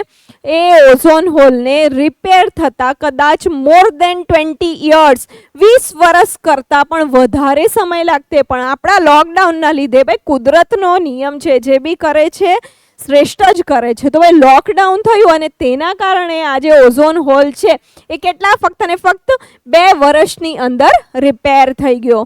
ખ્યાલ આવી ગયો દીકરાઓ કે ઓઝોન સ્તર કેવી રીતે બને છે અને કેવી રીતે વિઘટન પામે છે. આગળ વધીએ દીકરાઓ. 1980 થી વાતાવરણમાં ઓઝોનની માત્રામાં ઝડપથી ઘટાડો થઈ રહ્યો છે. શેના કારણે આ ઘટાડો? CFCs ના કારણે. CFC કેવી રીતે લખી શકીએ છીએ? CCl2F2, right, ક્લોરોફ્લોરોકાર્બન્સ. એના કારણે ઓઝોનની માત્રાની અંદર ઘટાડો થઈ રહ્યો છે. ક્લોરોફ્લોરોકાર્બન્સ જેવા માનવ સંશ્લેષિત રસાયણોને તેનું મુખ્ય પરિબળ ગણવામાં આવે છે. ક્લોરોફ્લોરોકાર્બન્સનો ઉપયોગ શીતક તરીકે, મેં કીધું ને કુલેન્ટ તરીકે, એસીની અંદર, રેફ્રિજરેટરની અંદર, તો શીતક તરીકે, તેમજ અગ્નિશમન એટલે કે ફાયર એક્સટિંગ્વિશર્સ માટે થાય છે. તો આ જગ્યાએ આપણે ક્લોરોફ્લોરોકાર્બન્સનો ઉપયોગ કરીએ છીએ. 1987માં સંયુક્ત રાષ્ટ્ર પર્યાવરણ કાર્યક્રમ UNEP, યુનાઇટેડ નેશન એન્વાયરમેન્ટ પ્રોગ્રામમાં સર્વાનુમતે કરાર કરવામાં આવ્યા કે CFCsના જે ઉત્પાદનને 1986ના સ્તર પર જ સીમિત રાખવામાં આવે. ભાઈ શું કરાર કર્યું કે આપણને ખબર પડી ગઈ કે ઓઝોન જે છે એ ઓઝોન શેના લીધે વિઘટન પામે છે? તો ઓઝોન ક્લોરોફ્લોરોકાર્બન્સના લીધે વિઘટન પામે છે. ક્લોરીન કે બ્રોમાઇન જેવા જે અણુઓ હોય તેના કારણે વિઘટન પામે છે. તો આપણે શું કરી શકીએ છીએ? ક્લોરોફ્લોરોકાર્બન્સનો ઉપયોગ આપણે ઘટાડી શકીએ છીએ અને તેવી રીતે આપણે એને વાતાવરણને કે આપણે જે ઓઝોન સ્તરની વાત કરીએ એને આપણે નુકસાન થવાથી અટકાવી શકીએ છીએ. હવે રેફ્રિજરેટર બનાવતી વિશ્વની પ્રત્યેક કંપનીઓ માટે CFC મુક્ત રેફ્રિજરેટર બનાવવાનું ફરજિયાત કરવામાં આવ્યું છે. તો કેવી રીતે અટકાવી શકીએ છીએ આ વિઘટનને? તો આવી રીતે પગલાં લેવામાં આવેલા છે અને આપણે ક્લોરોફ્લોરોકાર્બન્સને રેડ્યુસ કરી દઈએ છીએ, એનો યુઝ આપણે લિમિટ કરી દઈએ છીએ અને આપણે વાતાવરણને, ઓઝોન સ્તરને આપણે બચાવી શકીએ છીએ. આગળ વધીએ દીકરાઓ. હોપ કે તમને બધું જ સમજાઈ ગયું હશે. આપણે જૈવિક ક્રિયાઓના પ્રકરણમાં અભ્યાસ કર્યો કે આપણે ભોજનમાં લીધેલા ખોરાકનું પાચન વિવિધ ઉત્સેચકો દ્વારા થાય છે. ઘણા બધા ઉત્સેચક એટલે કે એન્ઝાઇમ, તે આપણને પ્રક્રિયાની અંદર કામ લાગે છે, વિઘટનની અંદર કામ લાગે છે. પણ શું તમે ક્યારેક વિચાર્યું છે કે એક જ પ્રકારનો ઉત્સેચક ખોરાકના બધા જ પદાર્થોનું પાચન કેમ કરી શકતું નથી? દાખલા તરીકે આપણે પ્રોટીનની વાત કરીએ તો પ્રોટીનના પાચન માટે કોની જરૂર પડે છે? પ્રોટીનના પાચન માટે આપણને તો પ્રોટીએઝની જરૂર પડે છે. લિપિડની વાત કરીએ, ચરબીની વાત કરીએ તો એના પાચન માટે લાઇપેઝ ઉત્સેચકની જરૂર પડે છે.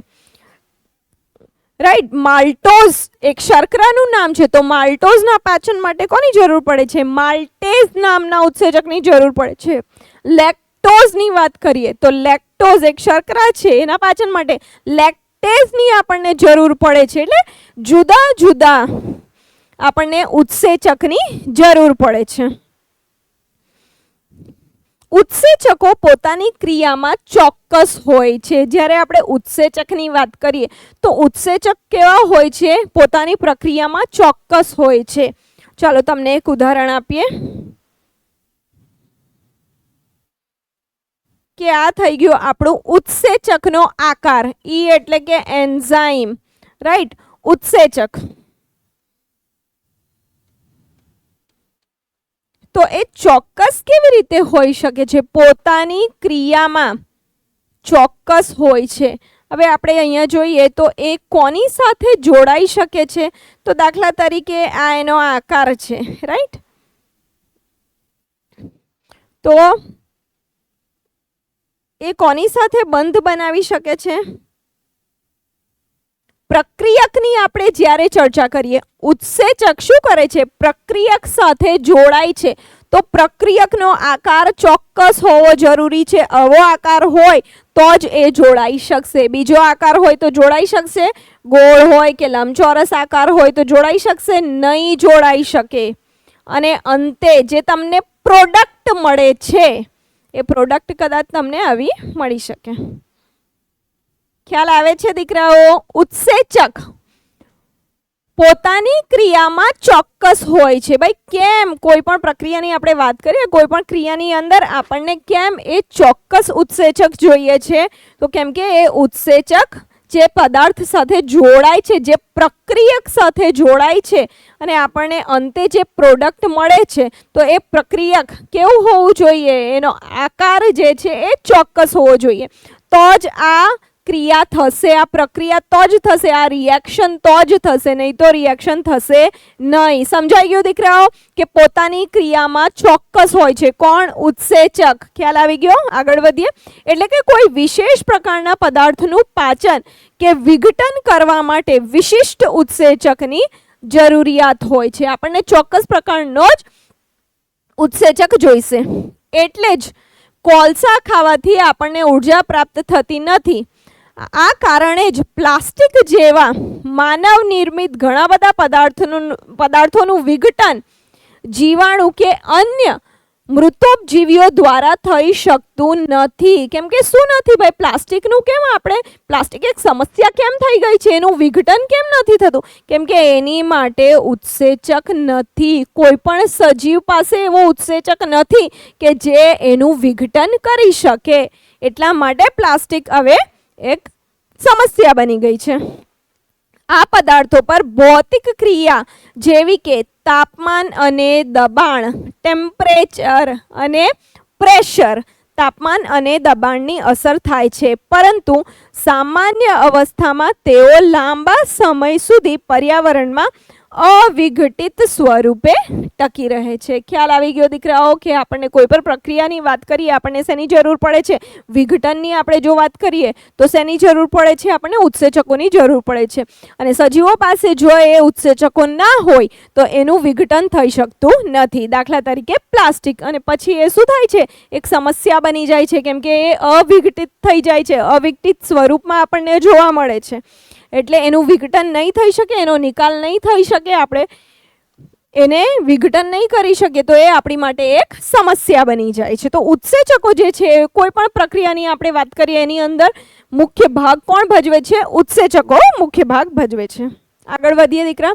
જે પદાર્થો જૈવિક ક્રિયા દ્વારા વિઘટિત થાય છે એને જૈવ વિઘટનીય પદાર્થો કહેવાય છે.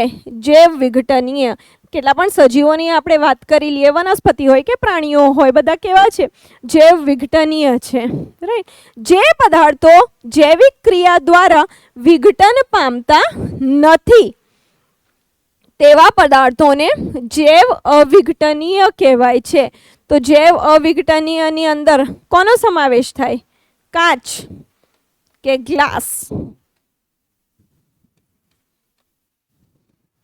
પછી પ્લાસ્ટિક તો એ જૈવ અવિઘટનીય, એને આપણે વિઘટન કરી શકતા નથી. તો એને આપણે કહીશું જૈવ અવિઘટનીય. આ પદાર્થો નિષ્ક્રિય અને સામાન્યતઃ અવિઘટનીય હોવાથી લાંબા સમય સુધી પર્યાવરણમાં ટકી રહે છે અથવા નિવસન તંત્રના વિવિધ સભ્યોને પણ નુકસાન પહોંચાડે છે. વિઘટનીય હોય તો શું કરશે ભાઈ? ફૂગ અને બેક્ટેરિયાની આપણે ચર્ચા કરી, એનું વિઘટન કરી નાખશે અને એમાંથી કાર્બન, હાઇડ્રોજન, નાઇટ્રોજન મુક્ત કરી દેશે. પણ જૈવ અવિઘટનીય હોય તો એનું વિઘટન થઈ શકશે નહીં. આગળ વધીએ દીકરાઓ. તો દીકરા, આજના લેક્ચરની અંદર આપણે ચર્ચા કરી આહાર શૃંખલાની, આહાર જાળની અને કોઈ પણ પ્રવૃત્તિને આપણે ચર્ચા કરીએ. માનવ પ્રવૃત્તિની ખાસ કરીને ચર્ચા કરીએ તો કેવી રીતે જ્યારે કચરાની આપણે વાત કરીએ તો વિઘટન અને જૈવ અવિઘટનીય. જૈવ વિઘટનીય હોય તો બહુ સારી રીતે આપણે એને નિકાલ કરી શકીએ છીએ. આપણે એને એવી પરિસ્થિતિ આપી શકીએ છીએ, એવું પર્યાવરણ આપણે એને આપી શકીએ છીએ જે ટેમ્પરેચર એને જોઈતું હોય, જે પ્રેશર એને જોઈતું હોય, એવી બધી જ પરિસ્થિતિ આપણે એને આપી શકીએ છીએ કે એનું વિઘટન થઈ જાય. પણ એ જ કચરો જો જૈવ અવિઘટનીય હોય તો શું થાય કે એ એક સમસ્યા બની જશે. જેમ કે આપણે ઓલરેડી ચર્ચા કરી પ્લાસ્ટિકની, એનું વિઘટન થઈ શકે એમ નથી કેમ કે એ અવિઘટનીય છે, એવા ઉત્સેચકો નથી આપણી પાસે. અને શું થશે? એ બીજાને પણ ખલેલ પહોંચાડશે, બીજા સજીવોને પણ એ તકલીફ પહોંચાડશે. ખ્યાલ આવ્યો દીકરાઓ? કોઈ પણ આપણે સપોઝ રસાયણની કેમ વાત ના કરીએ કે કોઈ રસાયણ છે, DDTની આપણે વાત કરીએ તો એ DDT એક રસાયણ છે, કેમિકલ છે. શું થાય કે જ્યારે આપણે ખાસ કરીને જીવાત મારવા માટે કે કદાચ તમે જોયું હશે વરસાદની સિઝન હોય ત્યાર પછી એને સરકાર દ્વારા છાંટવામાં આવે છે, હે ને, નગરપાલિકા દ્વારા છાંટવામાં આવે છે કે ભાઈ રોગચાળો ના ફાટે તેની માટે ને. ખાબોચિયા, પાણીના ખાબોચિયા ભરાઈ જાય છે ને, એમાં શું થાય છે ભાઈ? મચ્છર ઘણા બધા પાકે છે, મલેરિયા, ડેન્ગ્યુ એવા રોગો થઈ શકે છે. તો રોગચાળો ફાટી નીકળે છે ખાસ કરીને વરસાદની સિઝન પછી. DDT છાંટવામાં આવે. એ DDT જ્યારે છાંટવામાં આવે ત્યારે શું થાય? એ કોની અંદર જાય તો ભાઈ પાણી જ્યારે ફરીથી વરસાદ આવે કે એનો નિકાલ થાય કે એ કશેક ને કશેક કોઈક ને કોઈક નિવસન તંત્રની અંદર જશે, કાં તો જલજ નિવસન તંત્રની અંદર જશે, પાણીની અંદર, નદીની અંદર, લેકની અંદર, ગમે ત્યાં જશે, તળાવની અંદર, અથવા તો ધોવાઈને વનસ્પતિ જ્યાં છે એ નિવસન તંત્રની અંદર જશે. કોઈ પણ નિવસન તંત્રની અંદર જ્યારે એ જાય તો શું થશે કે DDT છે, રસાયણ છે, એનું વિઘટન થતું નથી. એ કેમિકલ છે તો શું કરશે? પોષક સ્તરની અંદર ધીમે રહીને આવી જશે. પહેલા પોષક સ્તરની અંદર આવી જશે. પ્રથમ પોષક સ્તર કયું છે? ઉત્પાદકો. ઉત્પાદકોની અંદર એ વહન પામી જશે, જતું રહેશે. અને પછી તો લાઈન જ લાગી ગઈ. પછી બીજું પોષક સ્તર, ત્રીજું પોષક સ્તર, એટલે આપણને એ જુદા જુદા પોષક સ્તરની અંદર જતું દેખાશે. ભાઈ પહેલા જ્યારે પોષક સ્તરની અંદર ગયું, પહેલા પોષક સ્તરની અંદર એટલે કે ઉત્પાદકોની અંદર ગયું તો વનસ્પતિની આપણે ચર્ચા કરીએ. વનસ્પતિની અંદર ઓછું જશે, બરાબર. સપોઝ કરો કે 0.2 જેટલું ગયું, પણ ત્યાર પછી 0.2 ppm ની આપણે વાત કરીએ. ppm એટલે કે પાર્ટ્સ પર મિલિયન. તો 0.2 ppm ની અંદર સપોઝ એ વનસ્પતિની અંદર ગયું. પણ વનસ્પતિ પર કોણ આધાર રાખે છે? તો વનસ્પતિ પર સપોઝ આપણે વાત કરીએ ઉંદર આધાર રાખે છે, કે સસલું આધાર રાખે છે, કે તીતીઘોડાની આપણે વાત કરીએ તો તીતીઘોડાને જીવવા માટે કેટલા વનસ્પતિ ખાવા પડશે? કેટલી ઘાસ ખાવી પડશે? 10. તો અહીંયા આપણે જોઈ શકીએ છીએ કે સીધું 10 ગણું એ મલ્ટીપ્લાય થઈ જાય. 0.2 માંથી શું થઈ જશે? 2 ppm થઈ ગયું જ્યારે તીતીઘોડાની અંદર ગયું. ભાઈ તીતીઘોડાને કોણ ખાય છે? તો એને દેડકો ખાય છે. સપોઝ કરો કે દેડકાને 10 તીતીઘોડા ખાવાની જરૂર છે પોતાને પોષણ માટે, તો એ 0.2 માંથી કેટલું થઈ ગયું? 2 ppm. 2 ppm માંથી પછી કેટલું થઈ જશે? હજુ 10 મલ્ટીપ્લાય કરો, કેટલું થઈ જશે? 20 થઈ ગયું. તો જેમ જેમ પોષક સ્તરોમાં આ આગળ જાય છે, જે જૈવ અવિઘટનીય છે, સપોઝ કોઈ રસાયણની આપણે ચર્ચા કરી, ડીડીટીની આપણે વાત કરી, પેસ્ટિસાઇડની, ઇન્સેક્ટિસાઇડની, જંતુનાશકની આપણે વાત કરીએ, એ પણ આપણે છાંટીએ છીએ ને, ખેતરની અંદર ઉપયોગ કરીએ છીએ ને, ક્યાં જાય છે?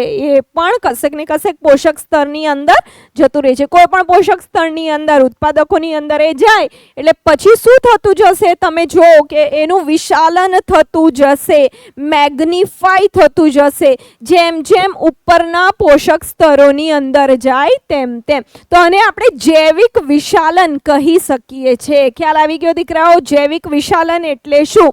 પહેલા ઉત્પાદકોની અંદર જાય છે અને ઉત્પાદકોમાંથી જ્યારે ઉપભોગ્યોમાં, પ્રાથમિક ઉપભોગ્યોમાં, દ્વિતીયક ઉપભોગ્યોમાં, તૃતીયક ઉપભોગ્યોમાં જાય તો તેમ તેમ એની જે સંખ્યા છે એની અંદર કે એના અમાઉન્ટની અંદર વધારો થતો આપણને દેખાય છે. પહેલા 0.2 ppm થી આપણે શરૂ કર્યું, પછી 2 ppm, પછી 20 ppm, પછી 200 ppm.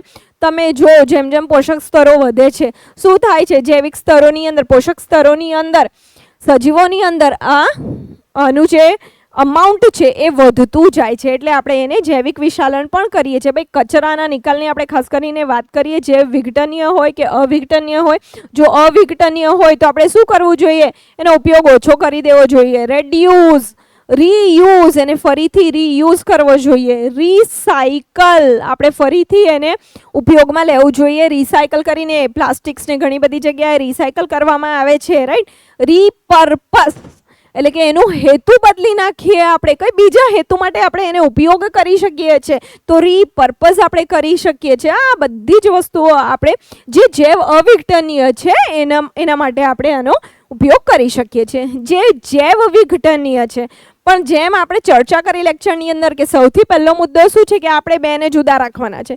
જો આપણે બેને ભેગા કરી દીધા તો વાત ત્યાં જ પતી જાય છે. જે જૈવ વિઘટનીય છે એને પણ જો આપણે અવિઘટનીય સાથે મિક્સ કરી દઈએ છીએ તો એનું પણ વિઘટન થઈ શકશે નહીં, કેમ કે એને જે વાતાવરણ જોઈએ છે વિઘટન થવા માટે એ મળી શકશે નહીં. તો ભાઈ કચરાનો નિકાલ જે આપણે ચર્ચા કરીએ છીએ એવી રીતે પણ આપણે પર્યાવરણને આપણે બચાવી શકીએ છીએ ને, અને આપણી નૈતિક જવાબદારી પણ છે, આપણી ફરજ પણ છે, કેમ કે પર્યાવરણ આપણે મેન્ટેન રાખીશું તો આપણે જીવિત રહી શકીશું.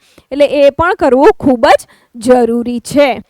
તો દીકરાઓ, આજના લેક્ચરની અંદર આહાર શૃંખલા, આહાર જાળની આપણે ચર્ચા કરી, નિવસન તંત્રોની આપણે ચર્ચા કરી, ત્યાર પછી આપણે ચર્ચા કરી કે ભાઈ ઓઝોન કેવી રીતે પૃથ્વીની બહાર એક આવરણ બનાવે છે અને એનું શું કામ હોય છે, એ કેવી રીતે બને છે તે આપણે જોયું, એ કેવી રીતે વિઘટન પામે છે તે પણ આપણે જોયું, કયા કારણોસર વિઘટન પામે છે અને એ વિઘટન પામે તો આપણી માટે કેટલું નુકસાનકારક એ પણ આપણે જોયું.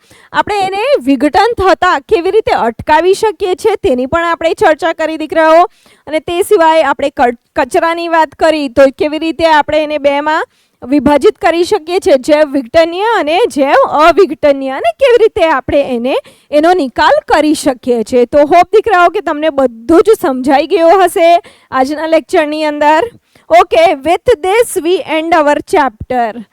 તો આપણું જે ચેપ્ટર છે આર એન્વાયરમેન્ટ, આપણું પર્યાવરણ, એ પૂર્ણ થઈ ચૂક્યો છે. Okay, C you in the next lecture દીકરાઓ.